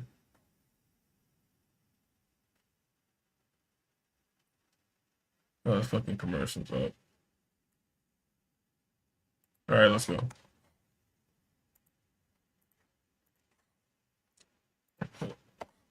Shout out to Black Ram. He compiled these clips because, you know, I would never compile any type of clip. A lot of women, they come on my show, they describe the same guy. They want him to have money, have swag, be attractive, and all of that. Now, I might have 10 of those guys, then I have 3,000 women. So just from that type of guy, there's just not enough to go with every person. This loud ass bitch. Look at these old ass ladies. This loud ass bitch. Hold on. No, I can't take it. Let's see a younger bitch. At least a young bitch is young. Damn, what's up with your hand, baby? Like an overwhelmingly large amount of people who are single, yet everyone seems to be looking for love. And I'd like to add my 2 cents as to why I think that is. I think it's 3 main things. I think 1, everything has to be social media approved now. It's not enough for you to find somebody that makes you happy. You also have to find someone that is going to put you in a relationship where you're able to brag about it all on social media. And that Yo, I thought Black Ram be having the good clips. All right. But, you know, people who come to this channel know I can't listen to women talk. It's just horrible. But sometimes it's funny, but that shit ain't getting funny fast enough. I don't think that men desire us women anymore. Us real women. I don't think that they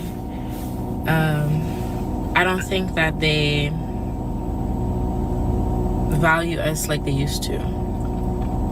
Men aren't really putting out effort. They're not putting out any type of effort like they used to. Taking a girl on a date becomes an issue, you know. I ain't taking these hoes on dates. Hold up. I tell you, this is not like to everybody who's new to the channel. I just like you to know that this is not a good YouTube channel. I know these other YouTube channels, you're supposed to just like let the clips play and just yeah, and I'm supposed to comment on some nonsense the bitch is talking about. No, if it's not funny and she's not hot, then I can't listen that long. In dating. And ladies, we got these men shook because all they hear is how much money they should be spending on these dates. So look, if you got a $300 minimum that you feel like a man should be spending on a date, and the man take out 2 women in 1 week with that same mentality, that's $600 that we know math, Auntie Pam. What the fuck? This auntie ass haircut. We know that 300 plus 300 is 600. Who the fuck is taking bitches out for $300? Like, oh my god. My bad for trying to have a YouTube show, man. This shit ain't shit. This show ain't shit. Yo, hold up. You know, look, I can't take bitches talking. Hold on, let's do this. Let's do this. I need to drop a link again. Now the link's in there. You feel me? Hold on. There's a new Pop the Balloon and Find Love. Do we want to watch it? No, not at all. But we will see what's going on with the lineup. Let's see what's popping with the lineup. Hold up. Why did I stop sharing my screen? Back up there. Boom. All right. Okay. Okay. I don't know. What we doing with this one? Let me know in the chat. What we doing with this?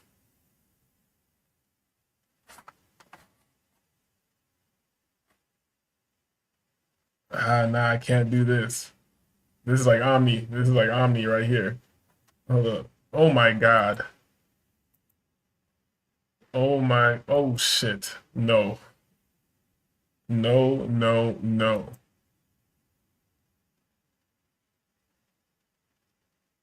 Yo.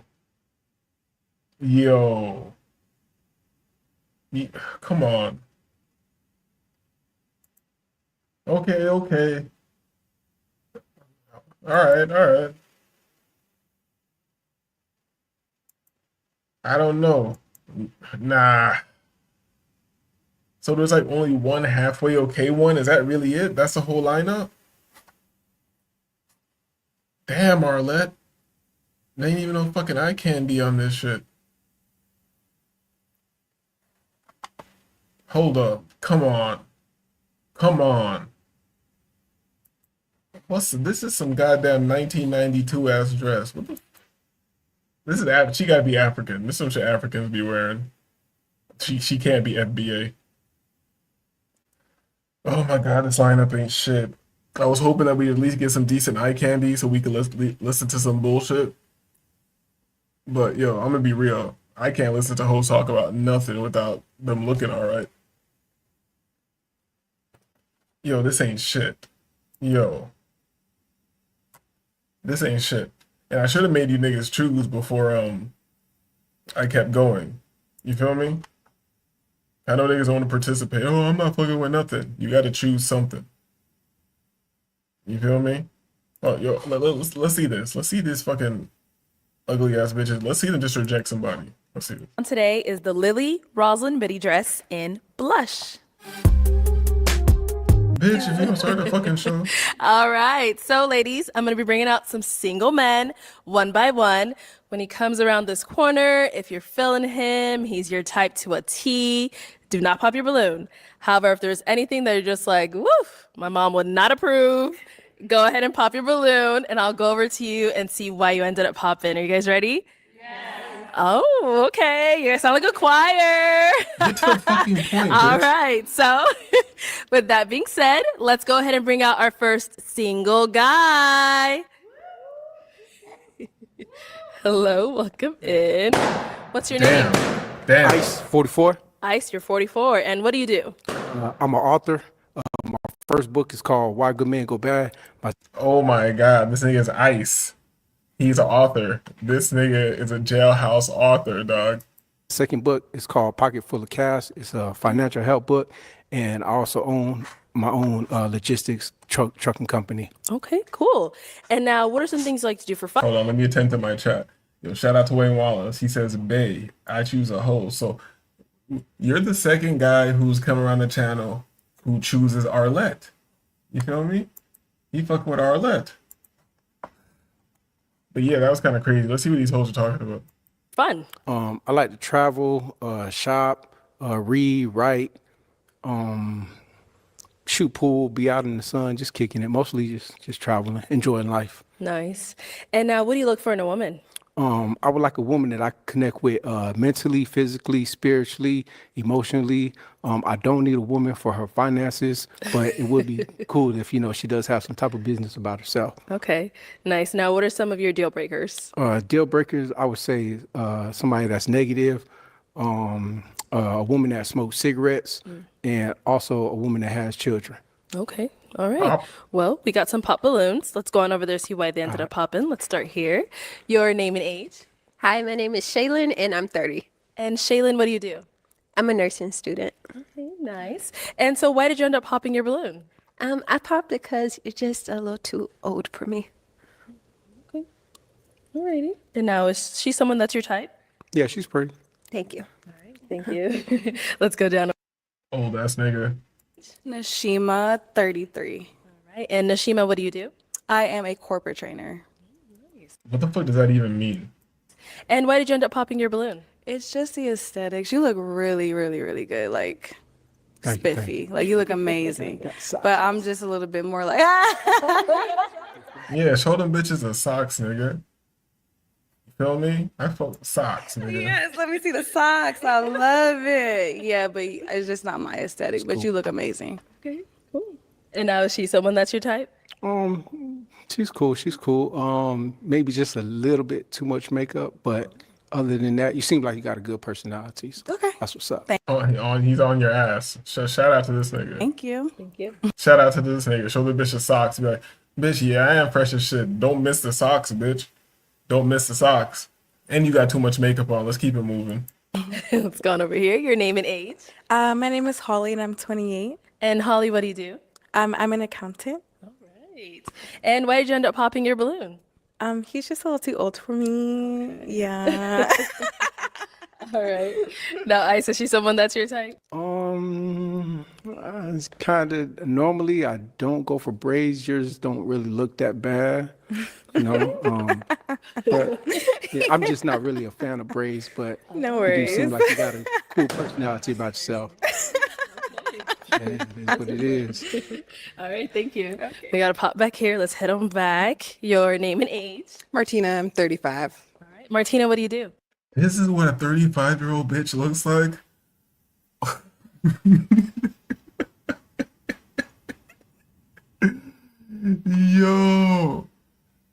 Yo, don't ever let these old assholes shame you for fucking with some 23-year-old bitches and shit like that, yo. Like, come on, dog. Come on, dog. Why you got so much life on you? Why do you look like you came out of a time machine from a goddamn Eddie Murphy movie or some shit like that? The fuck? I am a hairstylist, curl specialist. I educate and I also teach yoga. So, why did you end up popping your balloon? Because it's what I do for a living and I'm just super positive about hair and I never know how my hair is going to be. So I don't want to have any restrictions on who I'm dating and kind of have you feel like you have a say in how my hair looks. Yeah, you can't tell me shit, nigga. Okay. Nice. Well, I mean, you have to be you. You know, Yeah. you always be you. You know, everybody's not going to align with what you want, and I mean, it is what it is. You know, so that's cool. It's understandable. Yeah. All right. Now she's someone that's your type. No. She's cool. The outfit is alright for this. This show's just so weird, dog. This is so odd. This is just odd and awkward for everybody. Type of setting, but you're all right, to be honest. All right, I heard enough from this nigga. Let's see some balloon popping action going on. Thinking about going. Hold on, this is a YN. Hold on, this looks like a YN. I think we might have a YN, guys. Hold on. Yo, he got a shicey on. This is a YN. Let's see how this shit go. Look at all these balloons for the YN. Hold on, let's see how this shit go.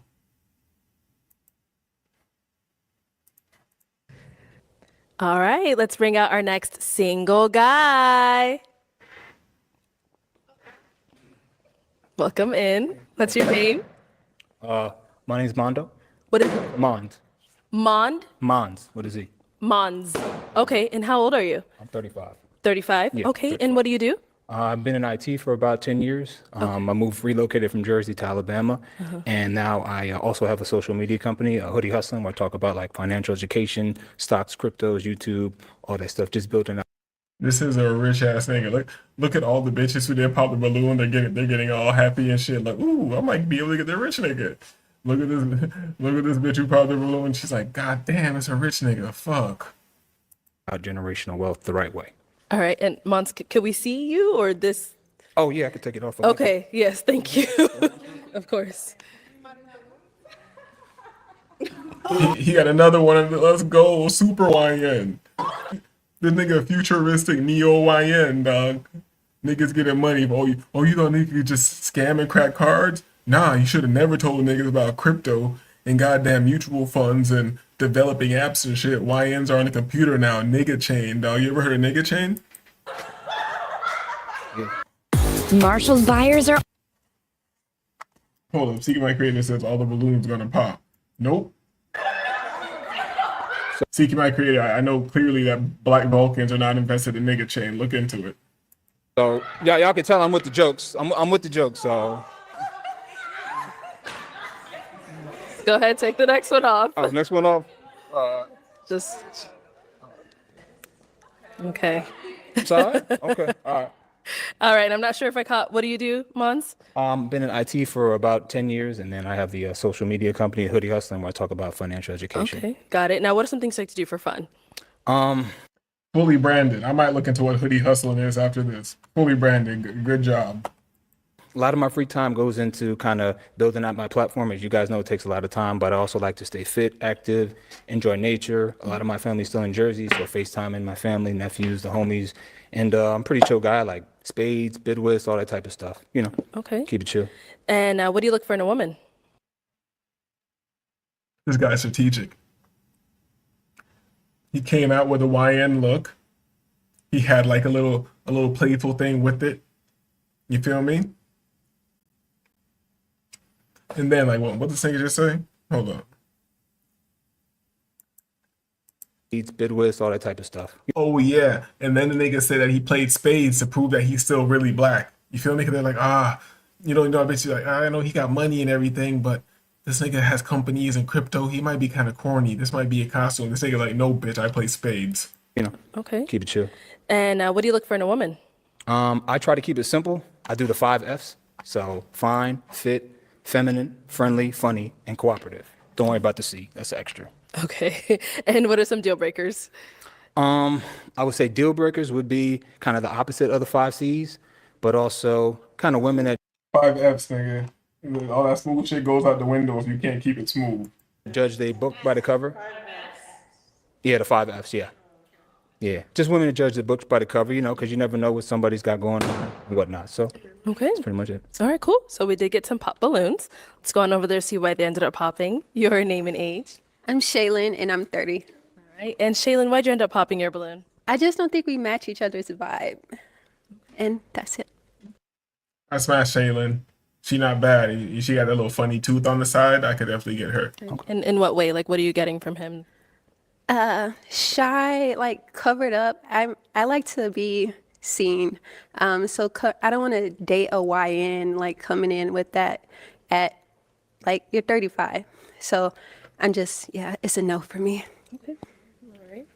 No, she's someone that's your type? Yeah, no, she's tall. She speaks her mind, seems very intelligent, But, sometimes styles don't match, but, I just got to be who I am because, everybody else is taken. For sure. I appreciate it. Thank you. All right, let's go down over here. Your name and age. My name is Holly, and I'm 28. All right. And Holly, why'd you end up popping your balloon? I think it was the ski. I can't listen to these hoes talk. I'm just trying to see these fucking balloons pop. I'm gonna keep it real. All right, let's bring out our next single guy. Hello, welcome in. What's your name? My name is James. How are you? I'm good. How are you, James? Wonderful. All right, and how old are you? 37. And what do you do? I own a gym called 9 Round Kickboxing in Atlanta, Georgia. Very cool. What are some things like? Damn, he didn't get no pop balloons. These bitches could tell he beat niggas up. Maybe there is some really like some primal shit out there going on. Do for fun? Workout, obviously. I like to travel. I like to shoot. I own a few guns. I like a relaxing night at home. I'm a real simple man. Okay. Yeah. And now, what do you look for in a woman? Black. So all y'all fit the bill. Everybody here. Somebody who takes care of themselves mentally and physically. Somebody with a great sense of humor. You only looking for a black woman, my guy? About to have a hard road ahead of you. You feel me? Somebody who likes to travel. Obviously, I know that's real cliche, but I like to travel as well. But I'm a simple dude. Okay. And now, what are some of your deal breakers? The complete antithesis of that. So, like, if you do not work out, it's not going to work. Okay. If you don't take care of your mental, pray, read, those things, it's not going to work. If you don't have any ambition, if you're stagnant, it's not going to work. Okay. Yeah. All right. So we have not got any pop balloons. Thank you. So let me hand you a pick. Okay. Have you hold on to that. And we do have 8 ladies here, so I'm going to have you pop 3. Okay, I didn't get a good look. All right, so. Go ahead, take a good look, and then go ahead and pop those 3.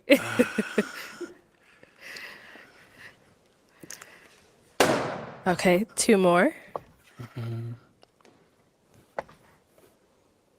Sorry. And 1 more. I'm really interested in what's going on here because this guy walked out. Is it just off height? Is it just height? Yeah, this is a tall nigga because I can't tell. I'm pretty tall, so I can't tell when niggas are tall or not. You feel me? Is this a tall ass nigga? Is this why? Because she's kind of looking at him. They get all the bitches are kind of giving him the googly eyes. They like him. Even the first bitch in the front who don't want to give the googly eyes, she's still like submissive. Like, you feel me? Look at the ground, bitch. Head down, turn down, look around. Like, yo. I'm very interested in the dynamic what's going on right here. Let me know in the chat what do you think is going on. Nigga came out bald. He's obviously shaved bald because his hairline receding like a motherfucker, right?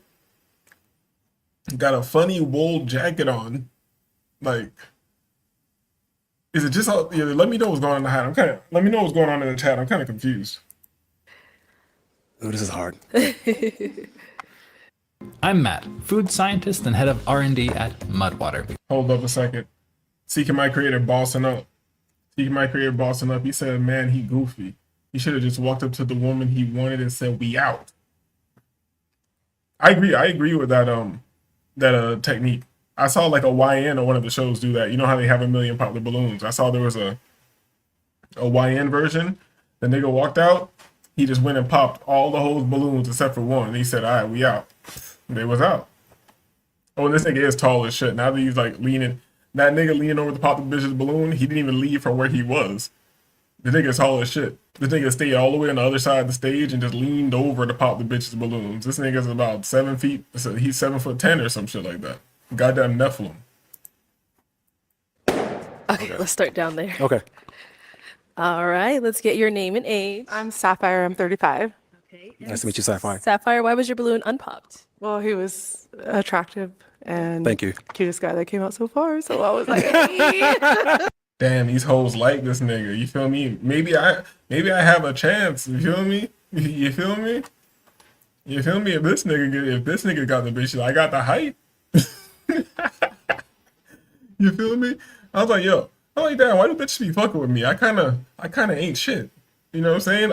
I guess it's just the hype. You feel me? Thank you, God. Maybe. And, well, let's not get into that. Well, let's not thank God too quickly. Shit's been kind of crazy. And why did you end up popping her balloon?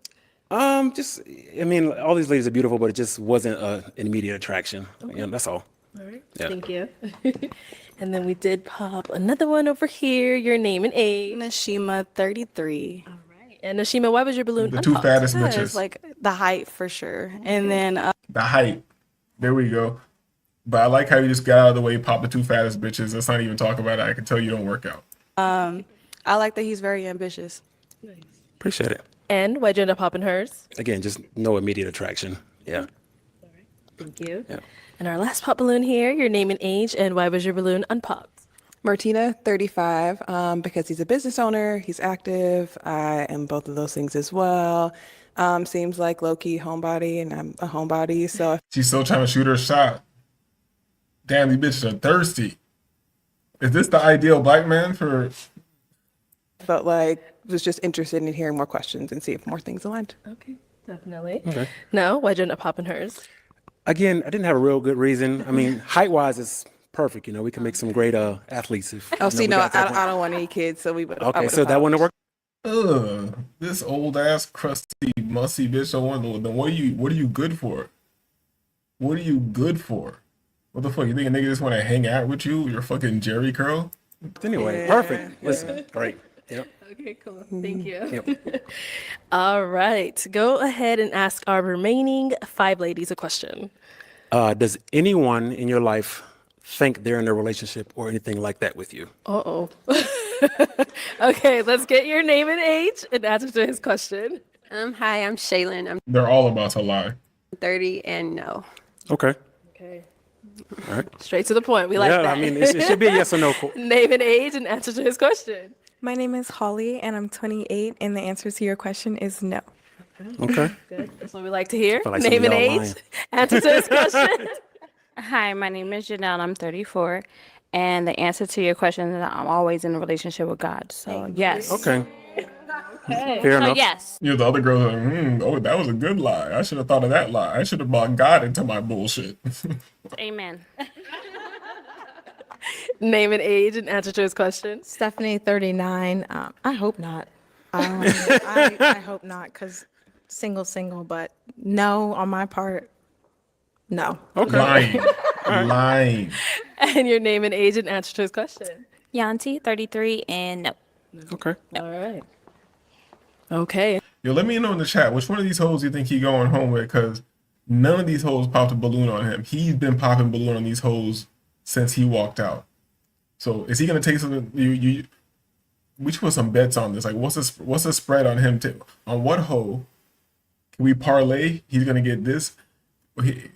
Here's my parlay. He's gonna choose red in the front, and then she's either gonna disqualify him last minute or he's gonna disqualify her last minute. Oh shit, Wayne Wallace. Wayne Wallace said first hole in the red.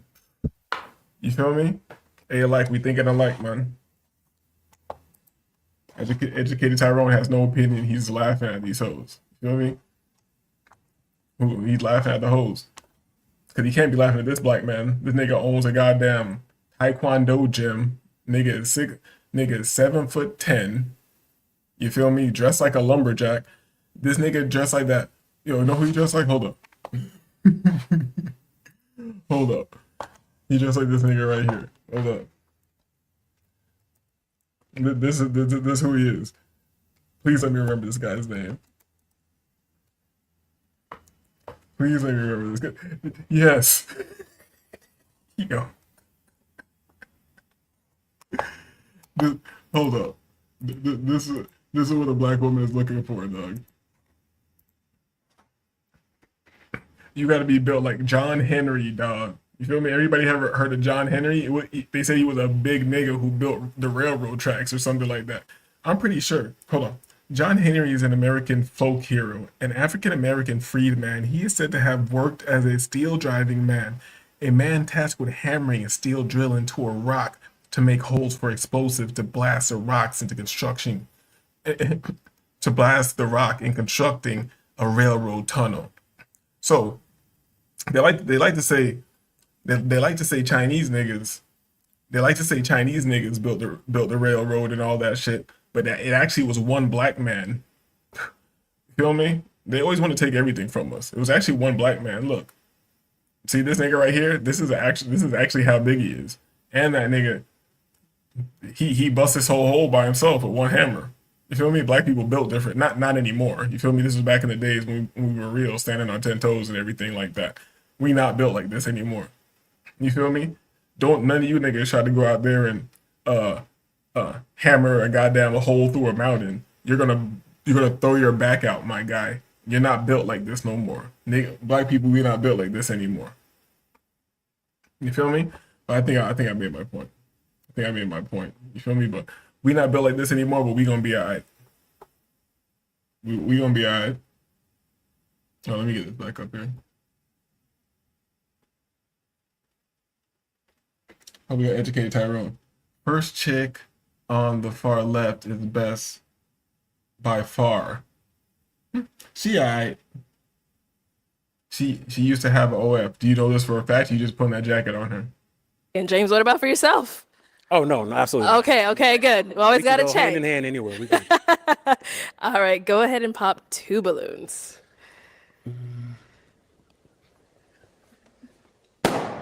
Okay, and one more. Okay, let's start over here. Okay. So, Holly, why was your balloon unpopped? Because he likes to work out and I like to work out too. And The more she talks, the more I like her. She a little nasty little freak. he also likes to travel and seems ambitious and he looks nice. Thank you. And why'd you end up popping hers? Just too young. Oh, okay. I was Just about too to young. say that same thing. Yeah. No, just too young. Yeah. Okay. Sounds good. Yeah. And then over here, why was your balloon unpopped? He's handsome. He's tall. Good figure. You work out. I like to work out. Travel. I love to travel. He's always trying to get smashed. Why they showed the nigga shoes. And why'd you end up popping hers? No specific reason, but somebody else just really caught my eye, so I'm seeing what happens there. Hold up. This nigga educated Tyrone is a whole expert. What the hell's going on here? NPR found her page earlier on stream. SHA_Griff. Hold on, we gotta do a little side quest.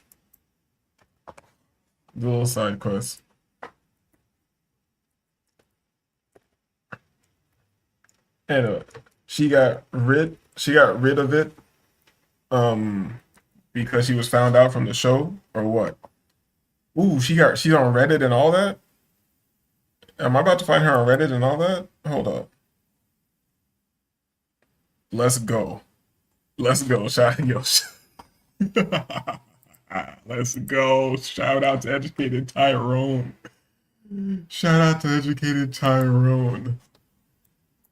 Let's go.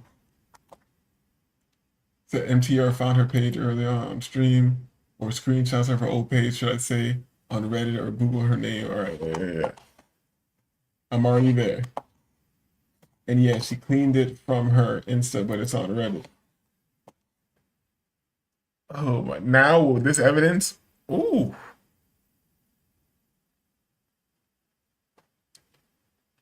Okay. A little nasty ain't shit. Come on, you little nasty bitch. Let's go. In the gym, just being a fucking sexual predator. This is sexual harassment to me when I'm in the gym. And I'm not like you guys, like, oh, I'm not trying to look at all that shit. If a bitch is doing all this shit in front of me, I'm looking directly at the pussy or whatever I want to look at, and I'm pumping the weights harder. I'm using all this negative, evil, sexual harassment she's trying to do to me. I'm using it for me. You feel me? Let's go. Let's go. You feel me?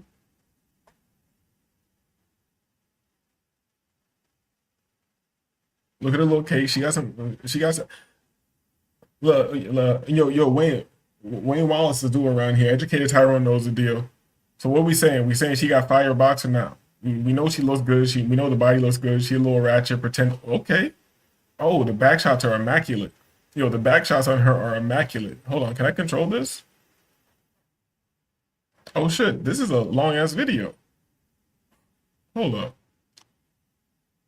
Hold on. Let's enhance this. Enhance.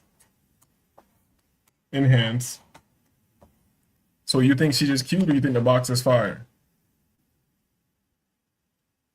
Let us know, guys.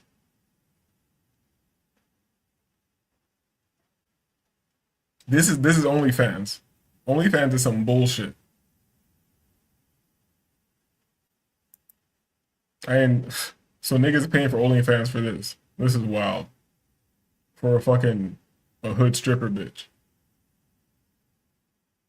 Niggas is paying for OnlyFans instead of just taking a flight somewhere. That is fucking insane. This bitch ain't shit. Back shots are immaculate though. Hold on. Educated Tyrone says, dudes who choose the other chicks over her in that lineup are wildin'. They all birds, at least choose the best looking one. Her box is elite. I bet money on it. I don't know. Just for some reason, I don't think the box is. For some reason, I can't just say it is. I think she's being deceptive. But I know the back shots are immaculate. Them cute slim. Yeah, you're right. Because that's my preference. You know, I like a slim chick. Tyrone, you've been here before. You know the Asian bitches. I like the vacuum seal. We call it vacuum sealed over here. You know, and vacuum seal bitch is not just a thin bitch. She got to be tight. The skin got to be tight on her. She can't look like a lazy hoe. I think she had wilder videos over besides these. No, we're gonna find something better. I'm just reading the chats. And it's crazy how niggas repost this shit on Reddit. Ooh. Hold on. Oh yeah, she's in the gym. I don't want to see no nudity. All right, let's see what she's doing right here. Okay. Yeah. Oh, she got the natural. Is that the natural hair? Okay, now I'm messing with her. Okay, everything just changed, Tyrone. It's fire. My bad, Tyrone. Everything just changed. I tell you, these hoes gotta keep that bullshit out their hair. Everything just changed. The natural hair in them cheeks, this shit just went crazy.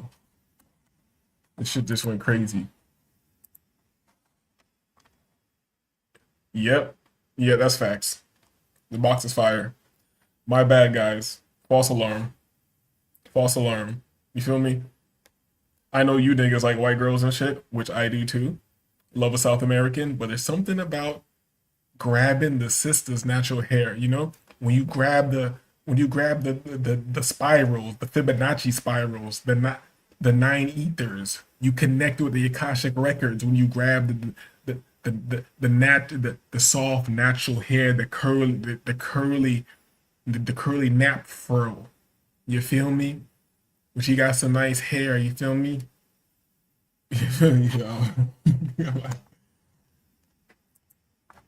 Hold on, Blacks and Blasians are my top two. Where you find a Blasian at? Where you find a Blasian at? I never had a Blasian. The closest I've had to an Asian, I had a half Cuban, half Chinese girl. I had a half Cuban, half Chinese girl. Hold on, Wayne Wallace is left. Oh my God. Look how deceptive it is.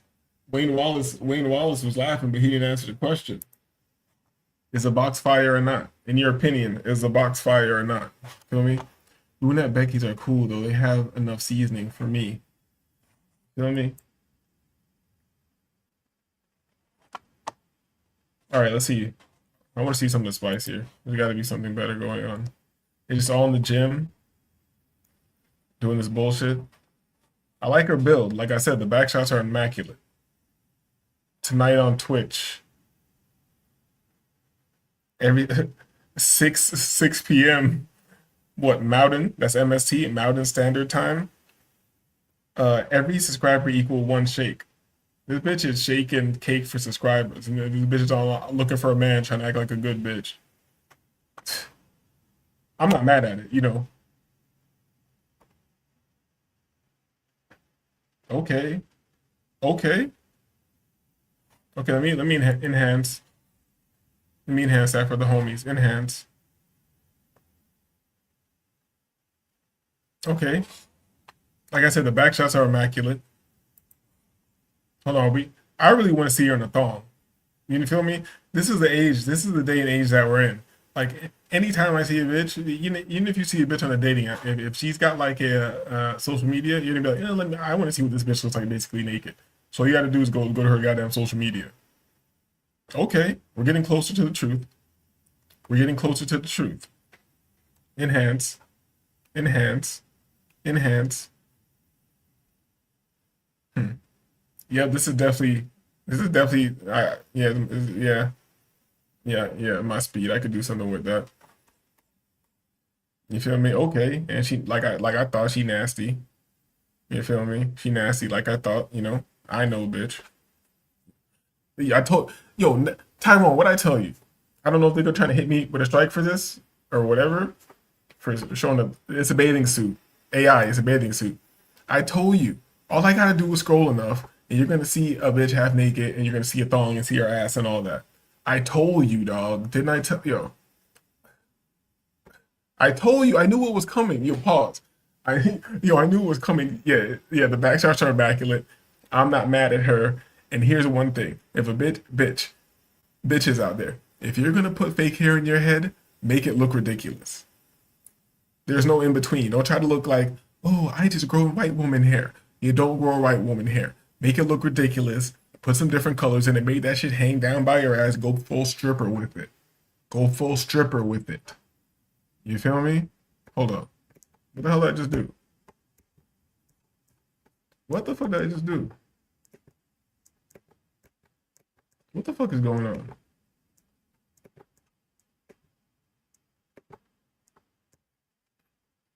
Okay. This bitch ain't shit. Yo, and I'm showing all this so we can go back to her and how she's gonna talk to this guy.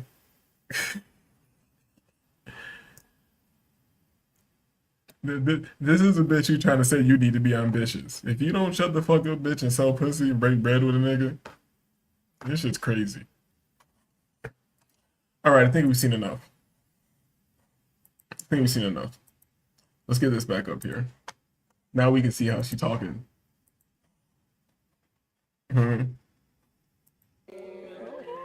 Thank you. That's all. All right. Okay, so James, you Yes. said someone's already caught your eye. So I feel like with that being said, I should just have you pop the two and let's see who it is that caught your eye. All right, let's get to it. Okay, go for it. Okay. Oh! Yo, he popped Slim Red. We were all wrong. This is very interesting. He must have some type of tiger fetish or something along those lines. Educated Tyrone says, I'm taking her on a date. I don't give a fuck. You feel me? Go ahead, take it. You know, Tyrone, I encourage you to take her on a date, because you take a bitch on a date, you make sure you make sure she's well fed, and then you drop her off. You think you're dropping her off at home at her cousin's house or at her girlfriend's house or whatever, and you're dropping her off at my house. You feel me? And if she bought extra food, you feel me, took a to-go plate, I'm eating the food you paid for too. I hope you know that. I'm eating the food you paid for too. And she probably hit me up beforehand, let me know, like, oh, I'm about to go out with this guy Tyrone, but I did want to hang. She's trying to make me jealous. She's like, oh, but I did want to hang out with you, but since you're acting like you're so busy, you're too good. I'm like, all right, whatever. What you gonna go eat? She's like, oh, I think we're ready to go to this spot. I'm like, bitch, nah, make that nigga take you to the Italian spot. I want some goddamn baked ziti, bitch. She's like, ha ha ha, bitch, you know what it is. If you really fuck with me, you're gonna bring me that nigga's baked ziti. She's like, oh, yeah, I got you. Like, bitch, boom. You feel me? Wait, yeah, he got a fetish or something. Yeah, he got something going on. I don't know why he chose this bitch. Okay, let's talk to them real quick. Have to do a little razzle dazzle there. All right. You know? So why did you have your balloon unpopped? Height check, definitely fit check. Yeah. Yo, them bitches are hugging the other hoe like she won a prize. She's gonna destroy this nigga's life. Yo. That's it? That's it. Oh, okay. We gotta see what happened. Hold on. We gotta see what happened. All right. So, any questions you guys may have for each other? Do you have any kids? I have 0 kids. Okay. Go ahead, take this. Oh, that's Yeah, it? That's it. That's all Okay. you did? Yeah. Okay, let me ask my question. Yo, you see how the bitch in the tiger dress threw her balloon at the OnlyFans sex worker. The OnlyFans sex worker bitch can't believe she didn't get chose. You feel me? Let's see her throw the balloon at this fucking bitch. You loser, bitch. Let me ask my question. All right. So, is it a yes for you for him? Absolutely. And is it a yes for you for her? Absolutely. We got. Damn, these bitches are thirsty. Yo, black man, know your worth, dog. Nigga out here built like John Henry, like he built the fucking railroad by himself with one fucking hammer. You feel me? He choosing goddamn aunties out here. Nigga own a whole taekwondo gym and shit. Nigga be praying, shooting guns, all types of shit. And this is what he gets. This is what you get. Hey, black man. This is what you get for doing everything right in life and being a good man and being everything aesthetically a bitch wants and all that shit. You get an old ass auntie at the end of the day. Congratulations. I'll take the mic. Thank you. All right, ladies, make some noise for them. You guys can go on up. Girl, go get your man.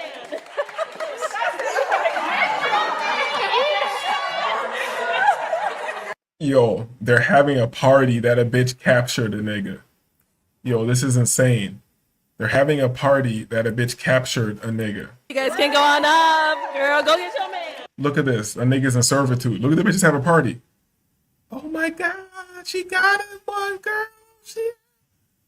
She gonna kill that nigga. This big tough John Henry nigga, kung fu fighting ass Dolomite nigga. She is going to destroy this giant good man. Pause if necessary. Good, how are you? What's your name? My name is Anthony. Oh, let me hit the chat. She knows the orange red dress girl outranks her in looks by far, so it's a W for her to take. It was gonna be a W for any bitch there. None of them pop balloons. This was like a competition to see. Yeah, this was. I would have, if we were betting, I would have lost horribly. Even though I did have a little inclination, but I would have lost hard. Ladies, we got one. There should be gravestones at the end of that. Anthony. Anthony, how old are you? 37. And what do you do? I'm an I do aircraft assembly for aircraft manufacturer. Okay. Right. And now what are some things you like to do for fun? I like gardening, traveling, working out. Yeah, that's pretty much it. Yeah. Okay. I like turtles. Get the fuck out of here, nigga. She coming like, yo, I like beautiful women. I like bad bitches, exotic locations. You feel me? You feel me? Like, I like to garden. Get the fuck out of here. Okay. Yeah, And playing now, chess, yeah. playing chess. Okay, cool. Now, what are some things The bitch popped a balloon because the nigga said he played chess. She's like, oh, this nigga's calculated. you look for in a woman? Someone that's kind, just a good person, pretty much. Yeah. Okay. And now, what are some deal breakers? Pretty much just cigarette smoking. That's pretty much it, yeah. Okay, cool. Yeah. So we did get some pop balloons. Let's Okay. go on over there and see why they ended up popping. I really don't give a fuck. I don't want to hear these hoes talk. I just want to see balloons pop. Let's get to the next nigga. Before I wind down the show, go look at some charts. Single guy. Hello, welcome in. What's your name? My name is Josh, Josh, how old are you? 36. And what do you do? So I'm a comedian, but my real job is a healthcare worker at the top hospital in Chicago. Okay, cool. What are some things you like to do for fun? I'm an ambivert, so that means that I'm an extrovert and introvert. So I like to hang out, do stuff as much as I like to just sit in the house and just relax. So This nigga look like he got 2 beards. Okay. both of those things. I also like to do black businesses, so I go around searching for black businesses like the one I got on, and I just buy this stuff, Black Child Clothing. That's not my company, but you know, this is what I got from them. So I just go to businesses and make sure they, you know, Okay, so what are some things you look for in a woman? gentle, kind, be able to take a joke, funny, nice. This show's fucking boring. I don't know how this shit got so popular. Let's see what's going on. What's your name? My name is Darian. Darian, how old are you? I'm 45 by the American calendar, but in Ethiopia, I'm 38. Okay. And now, what do you do? Oh my god. I'm 45 by American calendar, but in Ethiopia, I'm 38. Oh my god. Oh my god. Nigga. If you, and they act like a bunch of niggas on the show are getting money and shit and they're professionals. Like, if you getting money, you should not be worried about telling the whole your age or. But then again, these niggas are on the show on the fucking auction block for these hoes, so. I'm sorry, him saying that just totally demoralized me. I'm a licensed insurance agent. I'm also an entrepreneur. I have 5 books published on Amazon. I'm also a CEO. I have my own film company called Remote Vision Productions. Nice. I have 2 movies produced. I direct, I write also. Okay, nice. They're on Tubi and Amazon Prime called Obedience. Cool, cool. Now, what are some things you like to do for fun? Oh man, I love to laugh. I like to play spades. I like to bowl. I love movies. Just got my passport, so I'm ready to see new things. I'm ready to travel, Explore the just to world. enjoy life. Yeah. Okay. And what are some things you look for in a woman? I need a woman that's equally yoked with me. I believe. Man, these niggas are ready to go into servitude. Hold up. You for him? It definitely is. Oh, and is it a yes for you for her? Absolutely. We got a man. I don't know why, but I feel like these two people are gonna. I feel like these two people go well together. I'll take this mic, and you guys can go on off. This is some lit ass auntie that still thinks she's hot. You feel me? So she probably fun. And this nigga just noise for them. And this nigga just happy as hell to have a thick bitch. Ladies. Aw. Thank you, everyone, for. Y'all hoes didn't get chose. Look at you. Look at these bitches mad. This bitch right here she could have swore she was gonna get chose. You feel me? Nope. You didn't get the kung fu, nigga. You feel me? All right, so I've grown bored of this. I want to do something constructive, so I'll start to wind down the show. And then those who are regulars of the show know how we do it. So give me a second. Let me see if we got some new material. This is hold on, let me go to the original bitches. Give me a second. Where are they at? Am I blind? Hold on, let me just search it.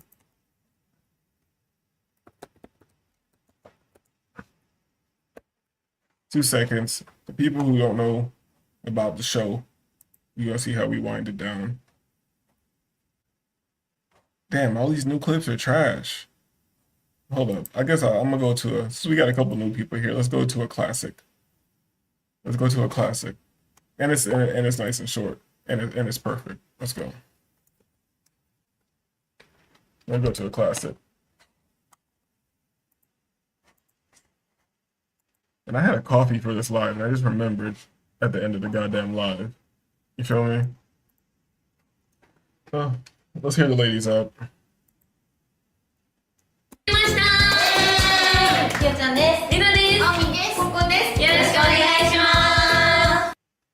All right, so everybody new to the show, at this point, you choose who you're messing with. You feel me?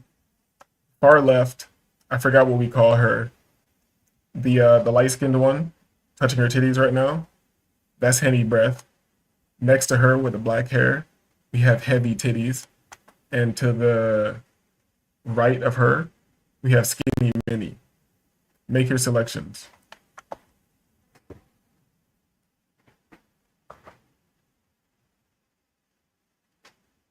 I was informed that you're like 30 seconds behind me, so I'm gonna give you time to make your selections.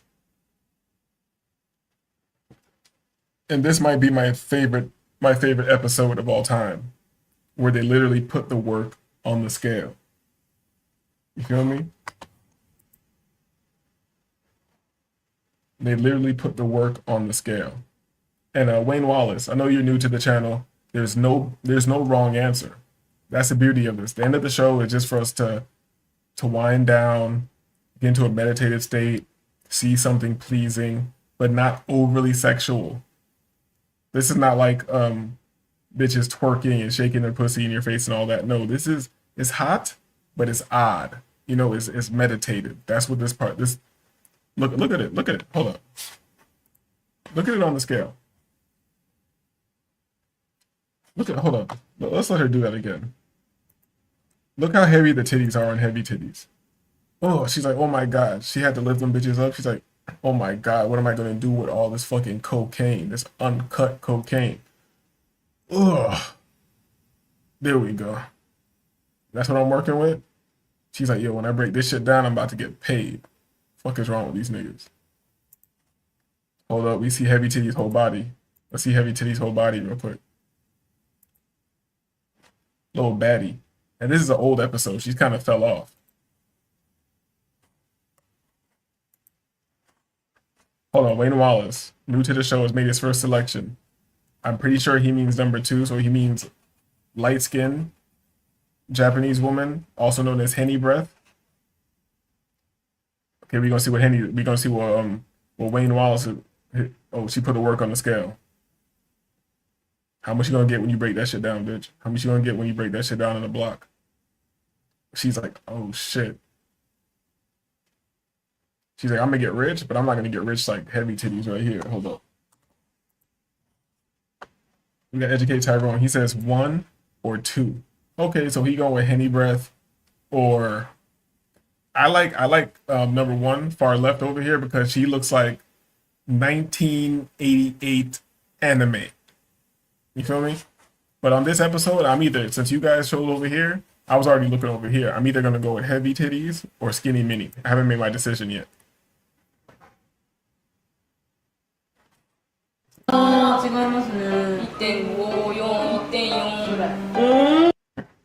And I like how they're dead serious. Look at them. They're all dead serious. I'm not trying to be all super sexual, all this extra shit. They're dead serious, looking at the weight on the scale.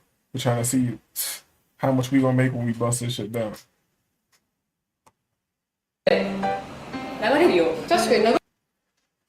That's fire. Should I put this on a t-shirt? Hold up. If I put this on a t-shirt, would you buy it? Right here. Digital scale. Look. She's right here with the white background. I could cut her out perfectly. Just with the table, with her putting the titties on a digital scale. Would you get this if I put it on a t-shirt? I don't even be asking niggas for cash apps or none of that shit over here. You feel me? Would you buy a shirt if I put Heavy Titties, dropping the titty, not Heavy Titties. I could put Heavy Titties, but this right here, this shot's perfect.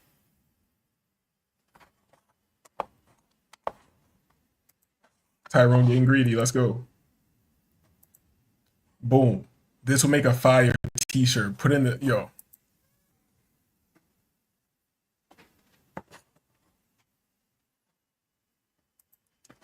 That's fire. That's fire.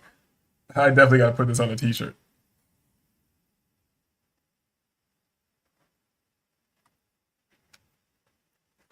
And that's how I can tap into the whole economy, because you know all these bitches want to be cute and be fake Japanese and shit like that. You feel me? And then I sell them t-shirts with Japanese hoes on them. Yo, Henny Breath Body is crazy. Shout out to her.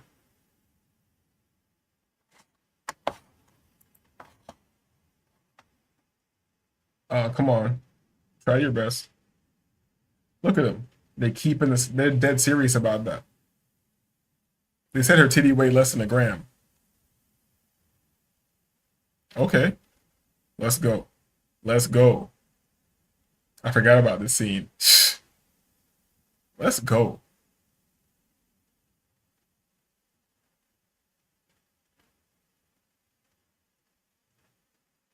All right, I know I'm supposed to be talking, but I'm winding down the show. I'm just enjoying what's going on here. You know what I'm saying? Don't get any nasty ideas either. That's fucking gross.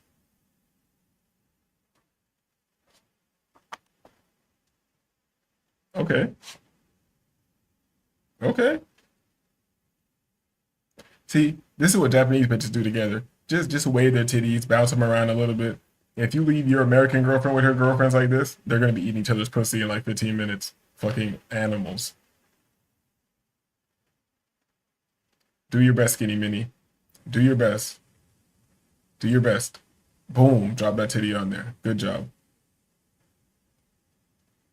Good job, Skinny Mini. 乗ってるの？何が乗ってる？水着を添えてという感じですか？ Drop.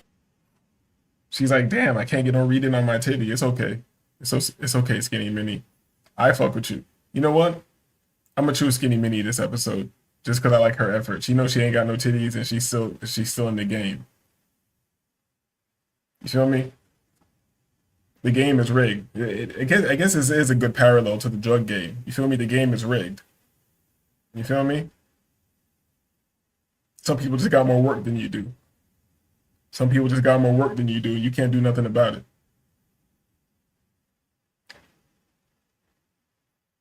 But shout out to everybody who passed through the show. This has been another one. This is disagreeable. I'm disagreeable. We are disagreeable. Hit the like button and do all that YouTube stuff before you get out of here. I'm gonna go do something else. I'll holla at y'all. Peace.